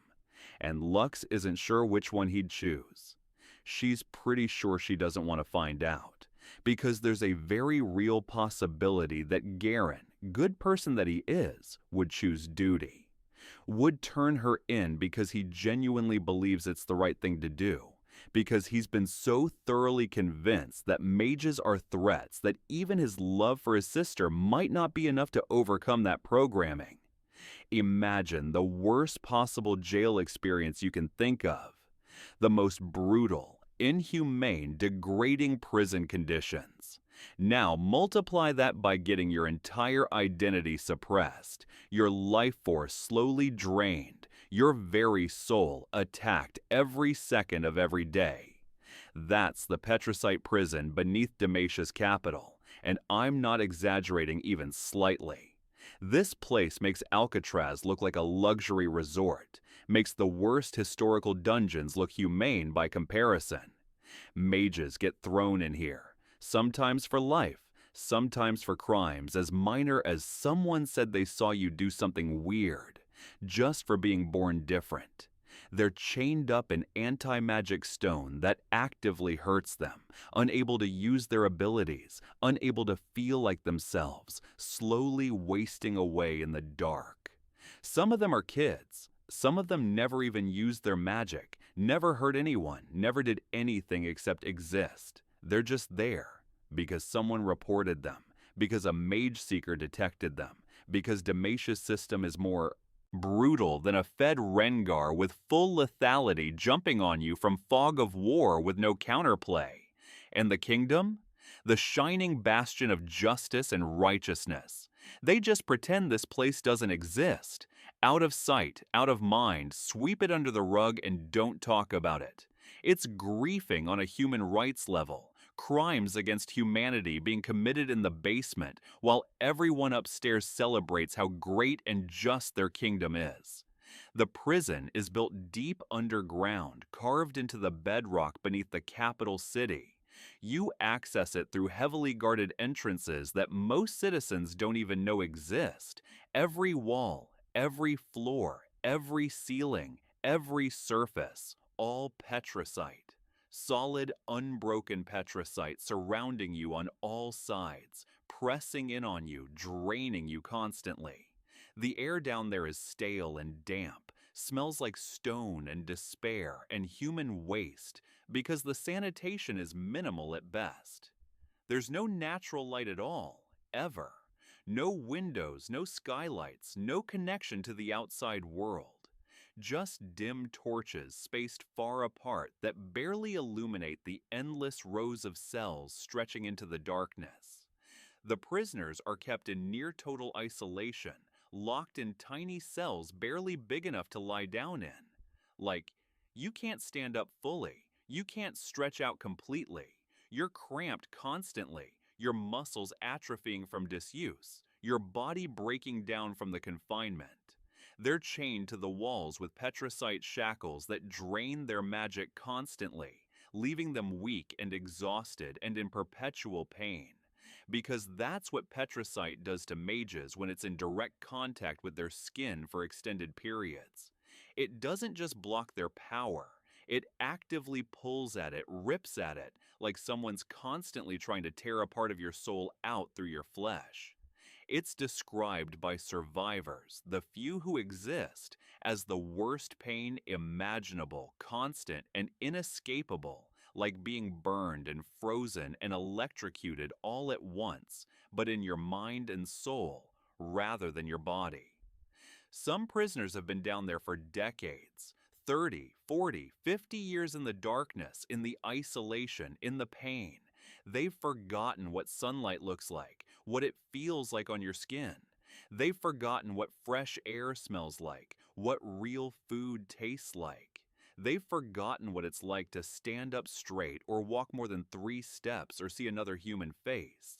They've gone blind from the darkness, their eyes no longer functioning from lack of use. They've gone mad from the isolation, talking to themselves, to hallucinations, to the voices in their heads that may or may not be real. They've given up hope completely that they'll ever leave, that anyone will remember them, that they'll ever see the sky again. The guards don't talk to them. They're not allowed to, and most wouldn't want to anyway, because they've been taught that these are dangerous criminals who deserve their suffering. Nobody talks to the prisoners. They're just left there to rot, forgotten by the kingdom above, existing in endless darkness and pain until they eventually die. Sometimes new prisoners arrive, dragged down screaming and fighting. Sometimes they scream and fight and beg, promising they'll never use magic again, swearing they're innocent, pleading for mercy that never comes. And the older prisoners don't even react anymore because they remember doing the same thing, and it didn't help. They remember screaming until their voices gave out and nobody cared. So they just listen to the new arrivals go through the same stages they went through: denial, anger, bargaining, depression, until they reach acceptance that this is their life now, forever, until they die. Sometimes the new prisoners are just kids, 12, 13, 14 years old, terrified children crying for their parents, asking when they can go home, not understanding why this is happening to them. And those are the worst. The older prisoners try to comfort them, whisper through the walls that it'll be okay, even though they know it won't be. Offer whatever small reassurances they can, even though there's no comfort to be found here. What's truly horrifying, what makes this whole situation unbearable, is that most of these people aren't criminals in any real sense. They didn't hurt anyone. They didn't commit actual crimes. They just have magic. That's it. That's the whole reason they're spending their entire lives in this nightmare. A grandmother who could make flowers bloom to entertain her grandchildren. A teenager who could create light, who used it to read at night and help their family. A child who made things levitate when they were scared or excited, who couldn't control it yet because they were too young. All of them locked away forever, tortured until they break, because Demacia decided that the ability to do magic is the same as being a monster deserving of indefinite imprisonment. Congratulations, you've just spawned as a half-dragon in the most magic racist kingdom on the entire continent, possibly in all of Runeterra. Shyvana's story is basically, what if you were naturally different, not by choice, just born that way, and spent your entire life trying to prove you're one of the good ones while everyone around you assumed you were a threat? She's out here fighting for Demacia, serving Jarvan 4 loyally, doing everything she possibly can to show that she's trustworthy and worthy of acceptance. She fights harder than anyone else, takes on the most dangerous missions, puts her life on the line constantly to protect a kingdom that barely tolerates her existence. And half the kingdom still looks at her like she's a ticking time bomb. Like any second she's going to snap and reveal her true nature as a monster. Because she's part dragon. Because she can transform into a massive fire-breathing dragon. Because she's got magic in her blood. Literally, fundamentally part of what she is. It's like being the support who roams perfectly with immaculate ward coverage, saves your ADC 10 times, makes game-winning plays, carries team fights, and they still flame you for accidentally taking 1 CS. No matter what she does, no matter how loyal she is, no matter how many times she proves herself, there's always going to be people in Demacia who think she doesn't belong, who think she's dangerous, who want her gone. Shyvana wasn't born in Demacia. She wasn't raised in human civilization at all. She was born in the wilderness to a dragon mother and a mysterious father whose identity is unclear, and for the first part of her life, she lived completely apart from human society. She existed in that liminal space between dragon and human, not fully one or the other, not comfortable in either form, not belonging anywhere. She could take human shape, but her mind was more dragon than human. She understood draconic instincts better than human emotions. She was essentially feral, wild, alone. And then her mother was killed by dragon hunters, humans who hunt dragons for sport, for resources, for glory. They killed her mother, and Shyvana was left completely alone, confused about what she was and where she belonged, caught between two worlds with no one to guide her. She wandered for years trying to figure out her place in the world. Too human for dragons who saw her as an abomination. Too dragon for humans who saw her as a monster. And then she met Jarvan IV. He was on a military campaign, got separated from his unit during a skirmish, and ended up cornered by enemies with no backup and no way out. He was about to die. And Shyvana happened to be nearby, heard the sound of combat, and for reasons she still doesn't fully understand even now, decided to help. She transformed into her full dragon form, massive, terrifying, powerful, and absolutely demolished Jarvan's attackers, burned them, tore them apart, sent the survivors running in terror. She saved his life, and instead of being afraid of her, instead of attacking her the way she expected humans to react when they saw what she really was, Jarvan thanked her. He looked at this dragon that had just slaughtered a dozen soldiers, and he saw someone who'd helped him. He offered her a place in Demacia, told her she could serve the kingdom, and finally belong somewhere. It seemed too good to be true. It kind of was. Jarvan genuinely meant the offer. He's not a bad person, and he recognized that Shyvana had saved him when she had no obligation to. He saw her as a powerful ally who could help protect Demacia. But he didn't really think through what it would mean to bring a half-dragon into the most anti-magic kingdom in Runeterra, what kind of reception she'd get, what her life would be like. The court was horrified when he brought her back. The nobles protested loudly. The Magus Seekers wanted her arrested and imprisoned immediately, argued that she was clearly a magical threat that needed to be contained.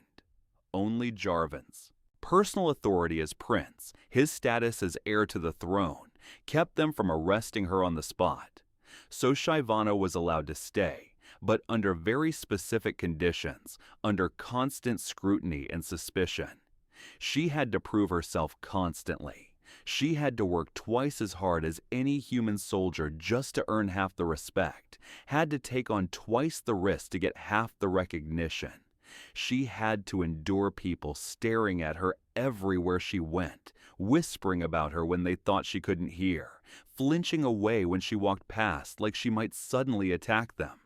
She had to listen to people debate whether she should be allowed in the kingdom, whether she was too dangerous, whether Jarvan made a mistake bringing her here. And she had to never, ever lose control, because the moment she did, the moment she gave anyone any excuse, they'd use it as proof that she was dangerous all along, that half-dragons can't be trusted, that she should never have been allowed in Demacia. So she fights, she serves, she protects a kingdom that barely tolerates her existence, that makes her prove her worth every single day, that will never fully accept her no matter what she does. And she hopes that one day, if she's loyal enough, if she's useful enough, if she fights hard enough and long enough, maybe they'll finally see her as one of them instead of as a monster they're forced to work with. Let me tell you about Demacia's special forces, the cream of the crop, the elite warriors who represent everything the kingdom claims to value. The dauntless vanguard. These are the best of the best, the most skilled fighters, the ones who fight on the front lines and protect the kingdom from every threat. They're disciplined beyond belief, trained to perfection, capable of incredible feats of martial prowess. And they're totally cool with the whole imprisoning innocent people for being born with magic thing. They don't question it. They don't push back. They just accept it as part of how things work. Because here's the thing, they're not monsters. They're not sadistic psychopaths who enjoy causing suffering. They're just following orders. They genuinely believe in Demacia's mission. They think they're protecting people. And that's somehow worse than if they were just evil. Because evil you can fight, but genuine conviction that you're doing the right thing while committing atrocities, that's a lot harder to combat. It's like being in a ranked game where your whole team is running it down, but they're doing it with perfect CS and macro and shot calling because they genuinely think it's the right play, genuinely believe their strategy is correct. The dauntless vanguard are so committed to the system that they don't question it. They just do what they're told and call it honor. The vanguard is everything Demacia wants its military to be, the ideal they hold up for everyone else to aspire to. They're brave, willing to charge into hopeless battles without hesitation. They're loyal to the kingdom and to each other, would die for their fellow soldiers without question. They're selfless, putting Demacia's needs above their own desires, their own safety, their own lives. They train harder than anyone else, hold themselves to impossible standards, push themselves past normal human limits. They never back down from a fight, never retreat unless ordered to, never show weakness or fear.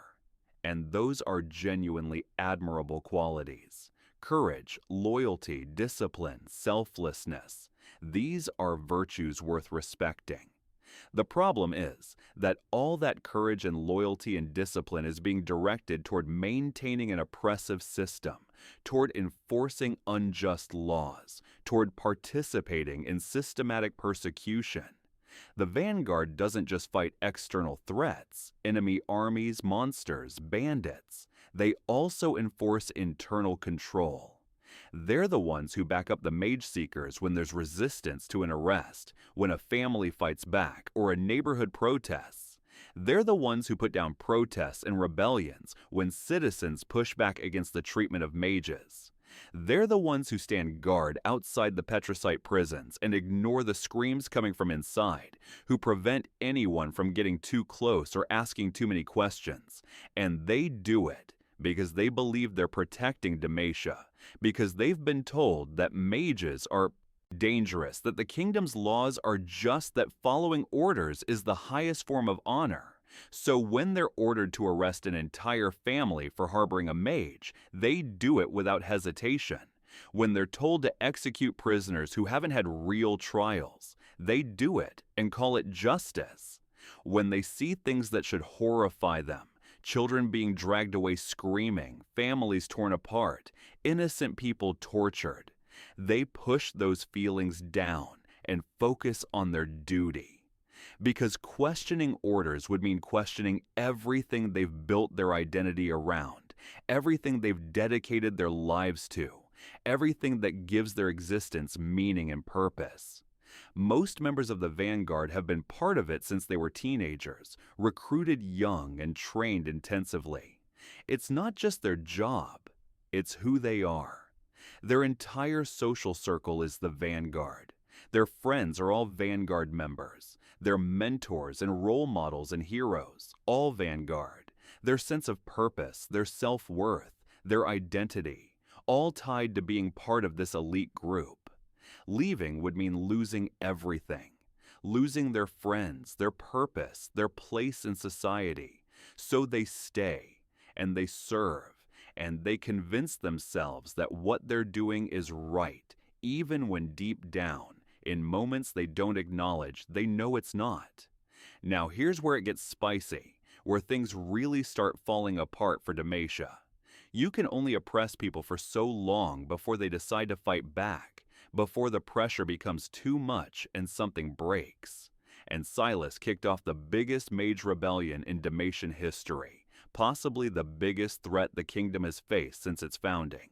Imagine if every person who ever got banned from League for toxicity, every person who got punished unfairly, who got reported by pre-mades ganging up on them, who got banned by automated systems that didn't understand context, suddenly came back at once and started griefing the entire server in coordinated fashion. That's kind of what happened when Silas broke out of prison and started freeing mages. Suddenly, all these people who'd been hiding their magic their entire lives, living in constant fear, getting hunted down and persecuted, they had a leader. They had hope.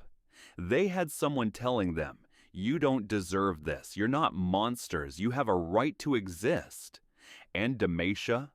Absolutely not prepared. The kingdom that built itself on oppressing mages, that had spent centuries systematically hunting and imprisoning them, suddenly had to deal with those mages fighting back in an organized uprising, and it's been an absolute disaster ever since. Silas escaped during what was supposed to be a public demonstration of Mage-Seeker power and authority. They were parading him through the streets in heavy chains, showing off their most dangerous prisoner to remind everyone what happens when you oppose Demacia. It was supposed to be a propaganda victory, a moment of triumph, proof that even the most powerful mages couldn't escape Demacian justice. The crowd was huge. Thousands of people gathered to watch. The Illuminators were documenting it for future plays. Jarvan Forv himself was in attendance. It was supposed to be perfect. Instead, it became a declaration of war, the spark that lit the powder keg Demacia had been sitting on for generations. Because Silas had spent 15 years in those petricite chains learning their secrets, understanding how they worked, figuring out how to manipulate them. And when the moment was right, when he was in the middle of the crowd, surrounded by witnesses, where his escape would have maximum impact, he used everything he'd learned. He pulled magic from the petricite around him, from the chains binding him, from the stone beneath his feet, from the walls of nearby buildings. All that stored magical energy, centuries of accumulated power from mages who'd been oppressed. He released it in one explosive blast that shook the entire city. Mage Seekers died instantly, just obliterated by the force of it. Buildings collapsed. The crowd panicked and scattered, stampeding in every direction. Soldiers tried to stop him, and he just tore through them, stealing their magic, using their own power against them. It was chaos, pure, uncontrolled chaos, and Silas stood in the center of it all, free for the first time in 15 years, and made a choice. He could have run, could have escaped Demacia entirely, fled to another nation, lived out his life in freedom somewhere else. But instead, he went to the Petricite prison. He went to where they kept all the other mages locked away and forgotten, all those people suffering in the darkness, and he set them free. Hundreds of mages poured out of that prison, some of them so weak they could barely walk, others so consumed by rage that they immediately started destroying everything in sight. Silas tried to organize them, tried to turn that raw anger into something purposeful, tried to channel their fury toward actually changing things rather than just revenge. Some listened. They rallied behind him, saw him as a liberator, a revolutionary, the leader they'd been waiting for. Some didn't listen.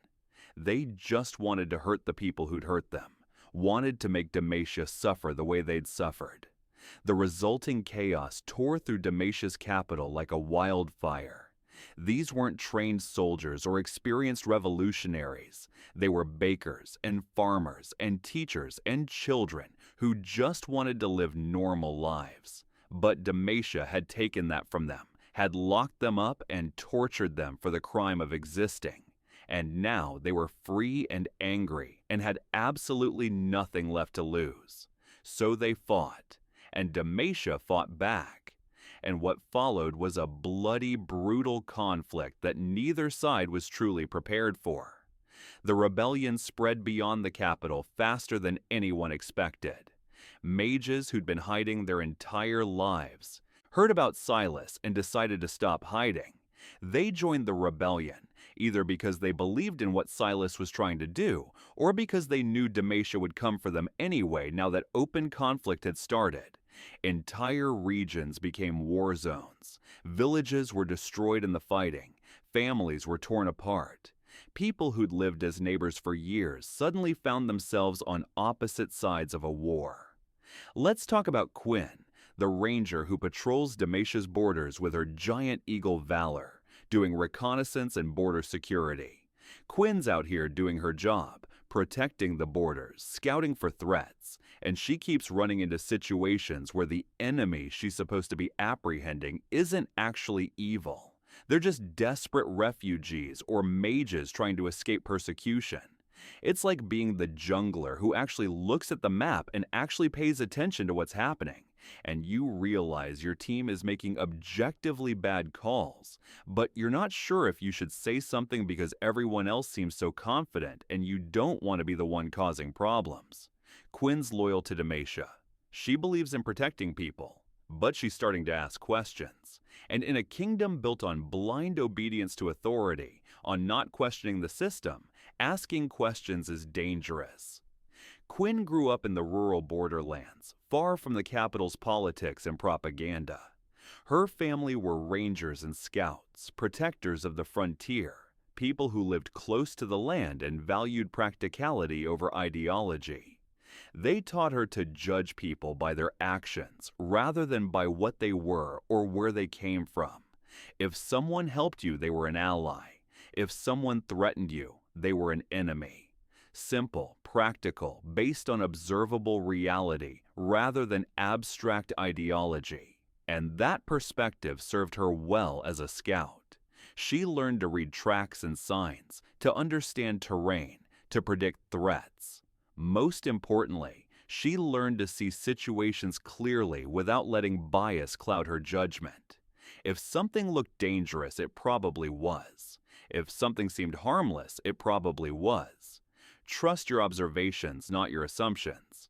But then she joined Demacia's military properly, started taking orders from commanders in the capital, and realized that the way she'd been taught to see the world didn't match what her superiors expected from her.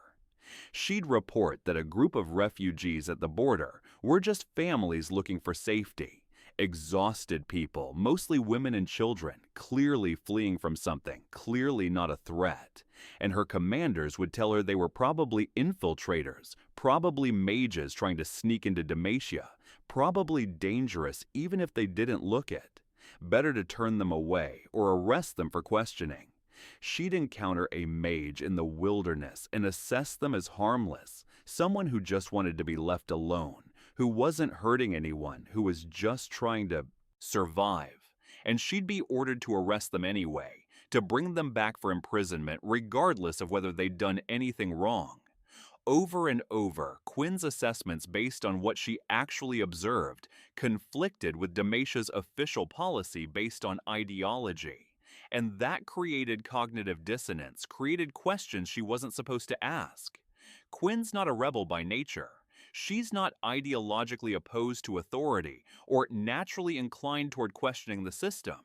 She believes in protecting people, in serving something larger than herself, in doing good in the world. But she's also not blind.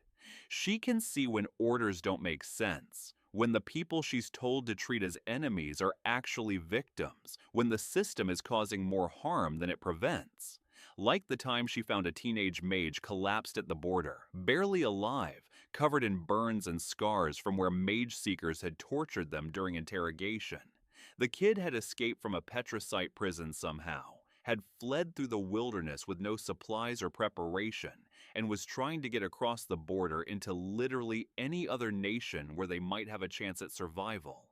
They were maybe 16 years old, emaciated, traumatized, clearly no threat to anyone, and Quinn's orders were clear: apprehend all fleeing mages and return them to custody for trial. She looked at this terrified, injured child and thought about what would happen if she followed orders. The kid would go back to the prison, back to the torture, back to a life of suffering for the crime of being born with magic. They'd probably die there, slowly and painfully, forgotten by everyone. And Quinn made a choice. She let them go, gave them some food and water from her pack, pointed them toward the safest route across the border, and didn't report the encounter. Just watched them stumble away and told herself it was the right thing to do, even though it violated everything she'd sworn to uphold. And now, she carries that secret, along with all the other little compromises and quiet rebellions she's committed. She's still loyal to Demacia in her mind, still serves, still believes in protecting people.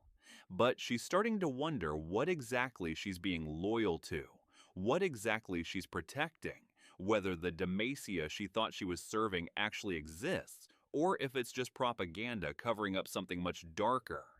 Congratulations, you've just been enslaved in Noxus, the brutal expansionist empire. You've been forced to fight in gladiatorial combat for the entertainment of nobles who bet on which slave will survive.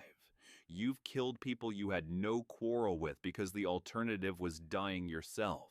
You've lived like this for years with no hope of freedom. And then you get rescued by the Prince of Demacia, who makes you his personal bodyguard and treats you with respect and honor.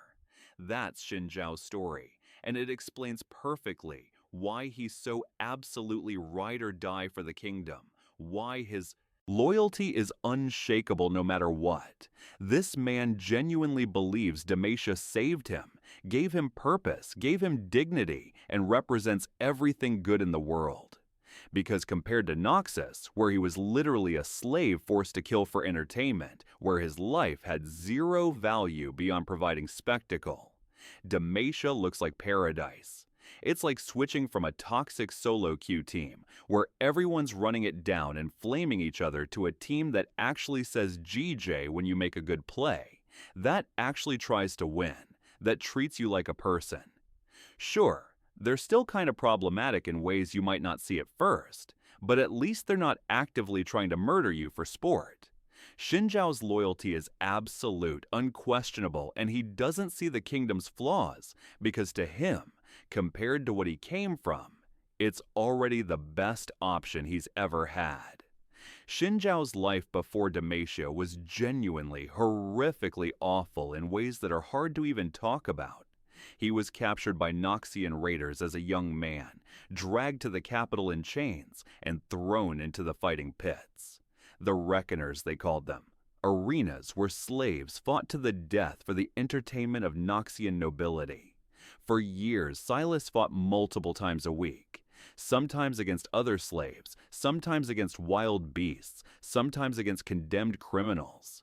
He killed people he had no personal quarrel with because the alternative was dying himself, because refusing to fight meant execution, because this was his life now, and survival was the only goal that mattered. He watched friends and fellow prisoners get butchered for crowd entertainment, their deaths cheered by nobles who saw them as less than human. He lived every single day knowing that eventually, inevitably, he'd lose a fight and die alone in the dirt while people cheered and collected their winnings from bets on how long he'd last. And then Jarvan, back when he was still a prince before becoming king, attended one of these fights during a diplomatic mission to Noxus. He watched Xinjiao fight with skill and honor even in the most degrading circumstances possible, maintaining dignity and discipline even when treated like an animal. And something about it moved Jarvan. Maybe he saw something of Demacian values in how Shin fought. Maybe he just felt compassion for someone in a terrible situation. Whatever the reason, Jarvan challenged the arena master, demanded Xindao's freedom as a matter of honor. When that was refused, because why would Noxus give up a profitable slave gladiator? Jarvan essentially just took him anyway. Started a minor diplomatic incident over one slave's life because Jarvan actually believed that Demacian values meant something, that honor required action, not just words. And Xinjiao, he couldn't believe someone would do that for him. Couldn't comprehend that someone would risk political consequences, potential conflict between nations, just to save a slave. Nobody cared about. So when Jarvan brought him back to Demacia, gave him a position of honor as a royal guard, treated him with respect and dignity as an equal rather than a former slave, Xinjiao became the most loyal person in the entire kingdom. He'd die for Jarvan without hesitation, would die for Demacia, would fight any battle no matter how hopeless because this kingdom and this prince gave him back his humanity. The fact that Demacia has its own systemic cruelty, its own oppression of mages, doesn't really register for Xinjiao because he's never been on the receiving end of it. He's not a mage. He's never had to watch the mage seekers drag someone away. He's never seen the inside of a Petricite prison. He's never had to hide what he is for fear of execution. From his perspective, from his lived experience, Demacia is genuinely good. And the people who criticize it, who point out its flaws, they just don't understand what real oppression looks like. They haven't lived in Noxus. They haven't been slaves. They don't know how bad things can actually get. It's a blind spot the size of Runeterra, and it makes him the perfect soldier for a flawed system, because he'll never question it, never doubt it, never see the parallels between Demacia's treatment of mages and Noxus's treatment of slaves. Okay, so this next part is the ultimate plot twist, the revelation that undermines Demacia's entire ideological foundation. Ready? Demacia, the kingdom that hates magic more than anything, that has built its entire identity around opposing and eliminating magic, that murders people for the crime of being born with magical abilities, was literally built using magic. The Petricite that makes up all their buildings. It was quarried and shaped using magical techniques that normal humans couldn't accomplish. The walls that protect them from threats, constructed with magical assistance because building fortifications that massive would have been impossible otherwise. Even their founding heroes, the people they celebrate in songs and statues, they used magic to survive the journey from the old world, to establish the kingdom, to overcome the challenges of building a civilization from nothing. It's like if someone climbed a challenger by one-tricking Yumi, abusing every broken enchanter strategy, getting boosted by duo partners, and then spent the rest of their career saying enchanters take no skill, supports are useless. Anyone who plays those champions is bad at the game and should be banned from ranked. The entire foundation of Demacia is built on a lie, and the leadership knows it.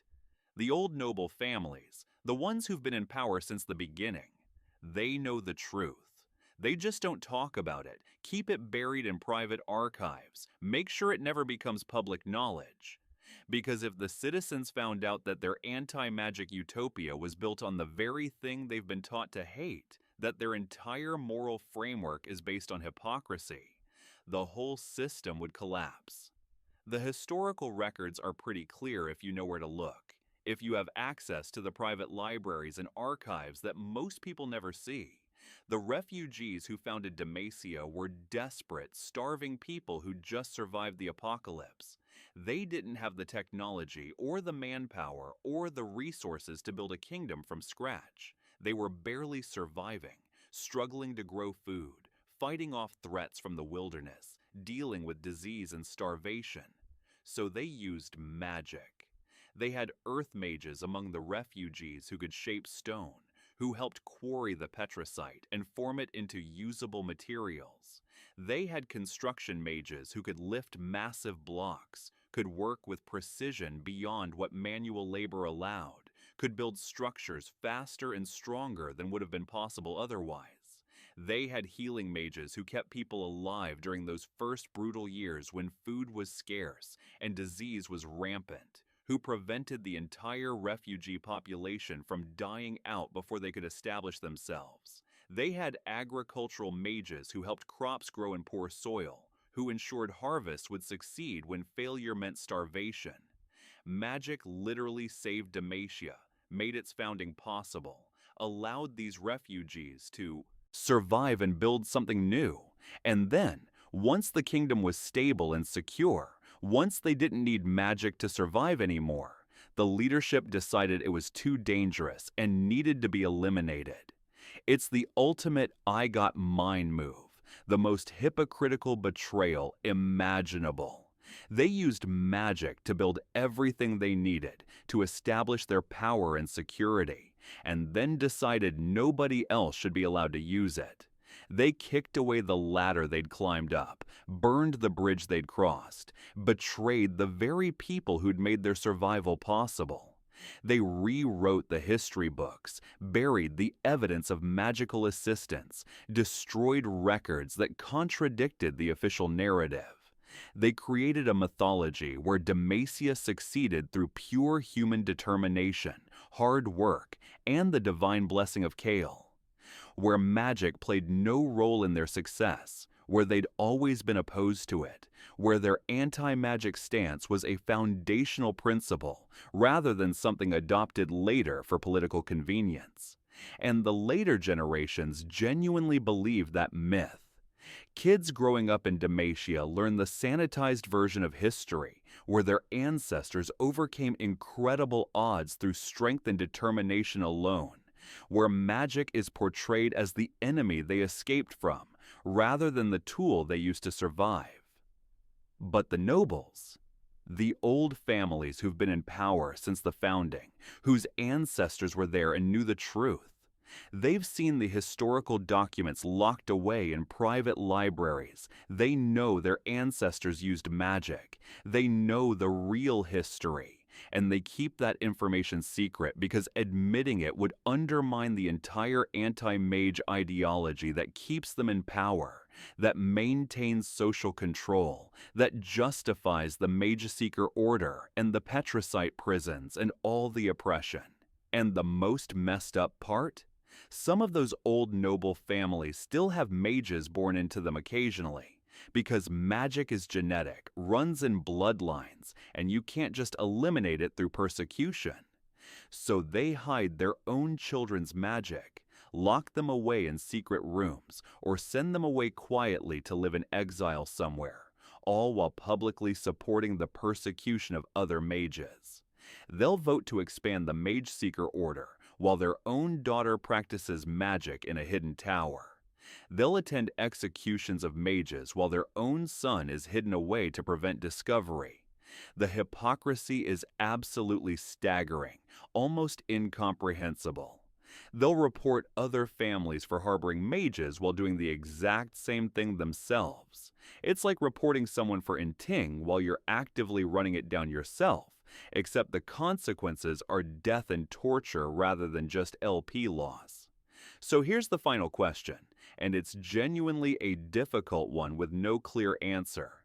Can Demacia actually change, or is it too far gone?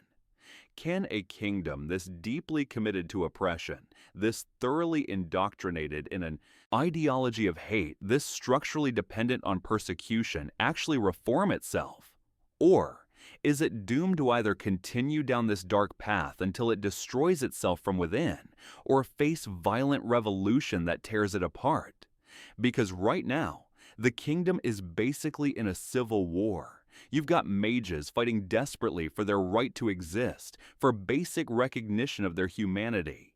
You've got hardliners who want to double down on the oppression, who see the rebellion as proof they were right all along about mages being dangerous. You've got people like Lux and Quinn who are stuck in the middle questioning everything they thought they knew, trying to figure out what's right when everything they were taught conflicts with what they're seeing. And you've got the royal family trying to hold it all together while the whole system falls apart around them, trying to maintain control of a situation that's spiraling beyond anyone's ability to manage. It's like being in a ranked game where 3 people want to FF at 15, 2 people are still trying to scale and win late game, and everyone's spam pinging each other instead of actually playing the game. Can Demacia look at itself honestly and go, okay, maybe we've been the bad guys this whole time? Or is it going to keep running it down until the whole kingdom collapses into chaos?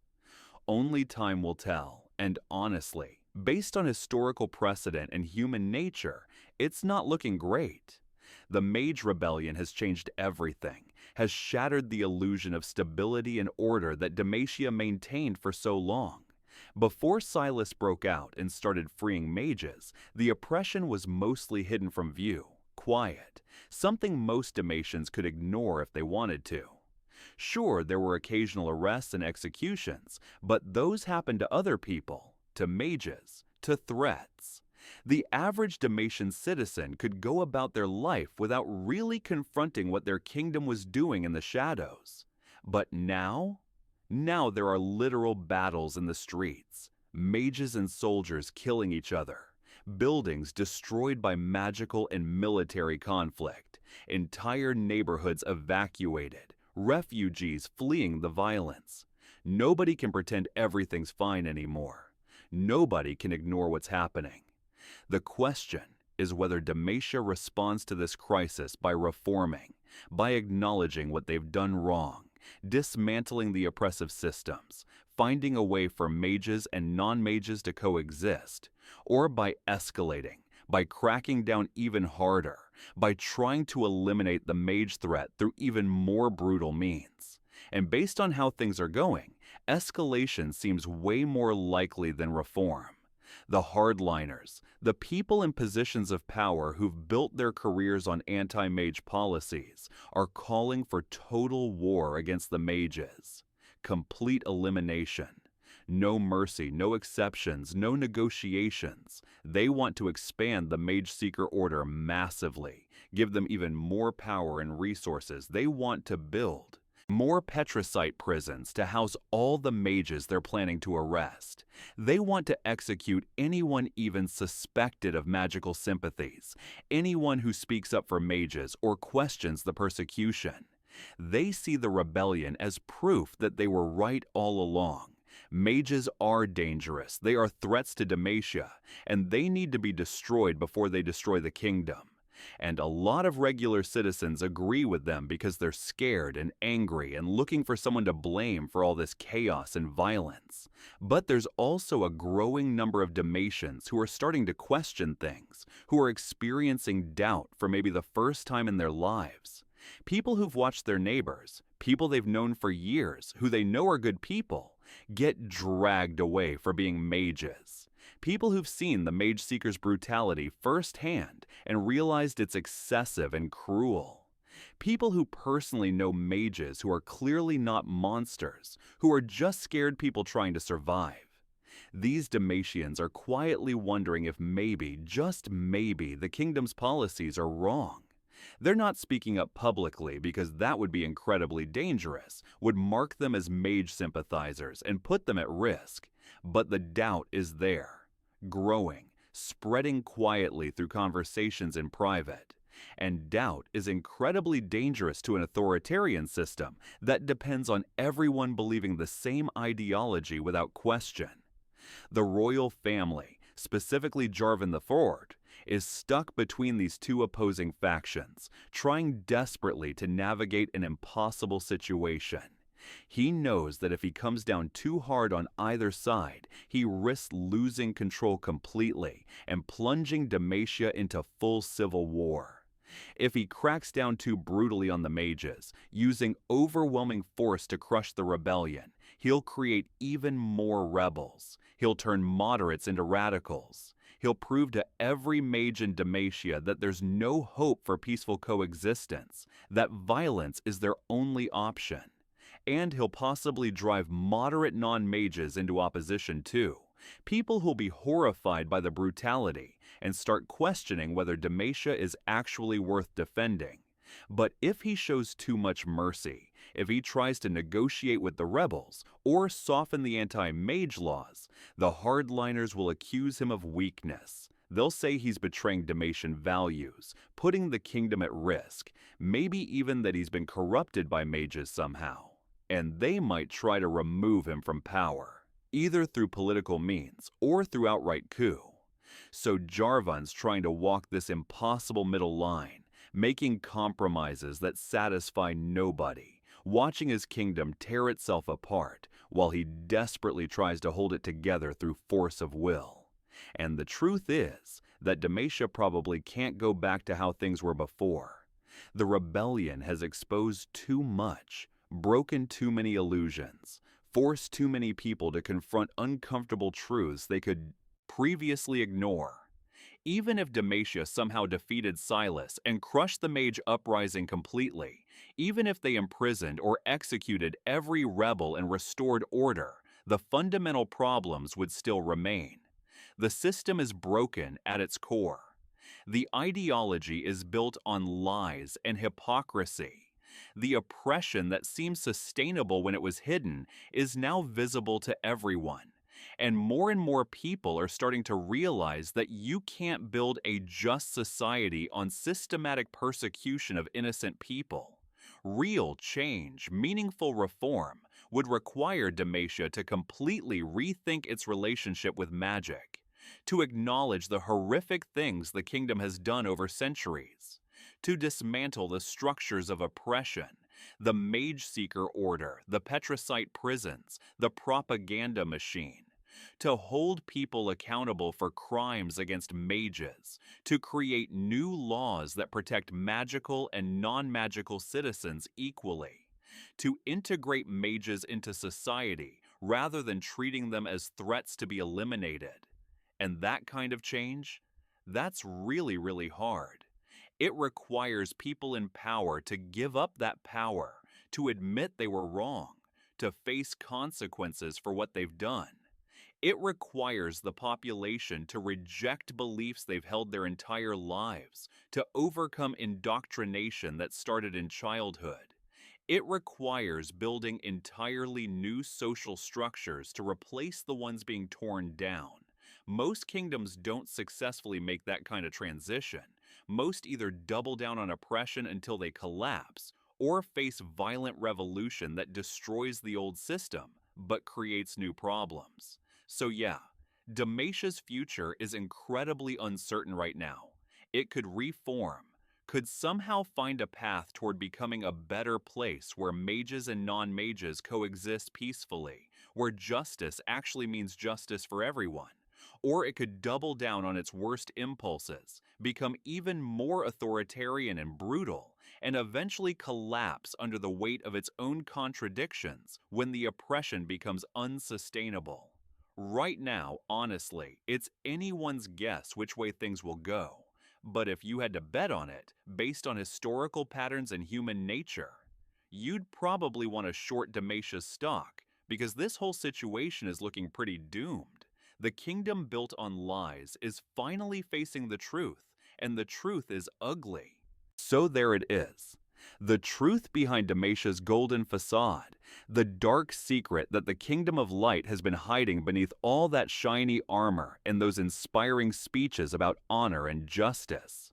We've gone from the founding refugees who just wanted safety to the systematic oppression of an entire group of people, to a kingdom tearing itself apart in civil war because you can only oppress people for so long before they fight back. We talked about the mage seekers hunting innocent people, the Petricite prisons where children waste away in darkness, the propaganda machine convincing generations that persecution is righteousness. We talked about Silas, who spent 15 years in chains and came out ready to burn the whole system down. About Lux, hiding what she is from everyone she loves, living in constant terror of discovery. About Garen, so thoroughly indoctrinated he can't see the truth even when it's his own sister. About the hypocrisy of a kingdom that claims to hate magic while literally being built from it, powered by it, defended by it. And we talked about the question nobody in Demacia wants to ask. What happens now? Can a kingdom this broken actually fix itself? Or is it doomed to either collapse into chaos or double down on oppression until there's nothing left worth saving? The thing about Demacia is that it started with good intentions. Real, understandable, sympathetic intentions. People who'd survived the apocalypse just wanted to build something safe. But good intentions without wisdom, without compassion, without the willingness to question yourself, they can lead to the darkest places. Demacia proved that you can commit atrocities while genuinely believing you're the hero, that you can destroy innocent lives while calling it justice, that the road to becoming the villain is paved with certainty that you're right. And honestly, that's more terrifying than any monster in the Shadow Isles, because monsters you can fight. But a system that convinces good people to do terrible things, that's way harder to defeat. So tonight, as you close your eyes in your warm bed with your phone charging nearby, and your biggest worry being whether you'll get auto-filled jungle tomorrow, just remember, at least you're not living in Demacia. At least you're not Lux, hiding who you are every second of every day. At least you're not a mage kid in a Petricite prison, suffering for the crime of being born different. At least you're not Silas, spending 15 years in absolute darkness and isolation. At least you're not Garen, so indoctrinated you can't see that your own kingdom is the villain. You just have to deal with League's ranked system. They have to deal with systematic oppression and potential execution for existing. Your support might grief your promos, but at least the game doesn't literally imprison you for having the wrong champion pool. Because League lore is dark and tragic and honestly kinda messed up when you really dig into it. But, hey, at least we just have to experience it as stories. We can close the tab, turn off the video, go play some ARAM and forget about it. The people living in Runeterra, they don't get to log off. They're stuck in a world where kingdoms commit genocide and call it righteousness, where the good guys are often the villains, where justice is just another word for oppression. Demacia wanted to be the shining city on the hill, the bastion of justice and order that showed the world how to build something good. Instead, they became a cautionary tale about what happens when fear turns into hatred, when trauma becomes ideology, when the certainty that you're right makes you blind to the evil you're doing. So sleep well, gamers. Rest easy knowing that tomorrow's problems are just LP and patch notes, and whether your duo partner is online, not whether your kingdom will execute you for something you can't control, not whether your family would turn you in to save themselves, not whether the system you believed in is actually worth defending. Tomorrow's another day to int your promos and flame your jungler. But for tonight, just rest. Let Demacia's problems stay in Demacia. Let the dark secrets of the Kingdom of Light fade into background noise as you drift off. And maybe, when you play Garen tomorrow, you'll think about what he doesn't know. When you lock in Lux, you'll remember what she's hiding. When you see Silas steal someone's ultimate, you'll understand why he's so angry. Or maybe you'll just enjoy the game, and that's fine too. Either way, you've made it through another deep dive into League's most cursed lore. Thanks for sticking with me through all of this. If you made it this far without falling asleep, honestly, impressive. That's not even the goal. The goal is for you to be peacefully unconscious somewhere around the part where we talked about Petricite prisons. Sweet dreams, League addicts. May your games tomorrow be free of griefers, your LP gains be generous, and your mental be slightly less doomed than Demacia's future. GG. Sleep tight. And remember, at least you're not a mage in Demacia. That's the real ranked blessing. Peace.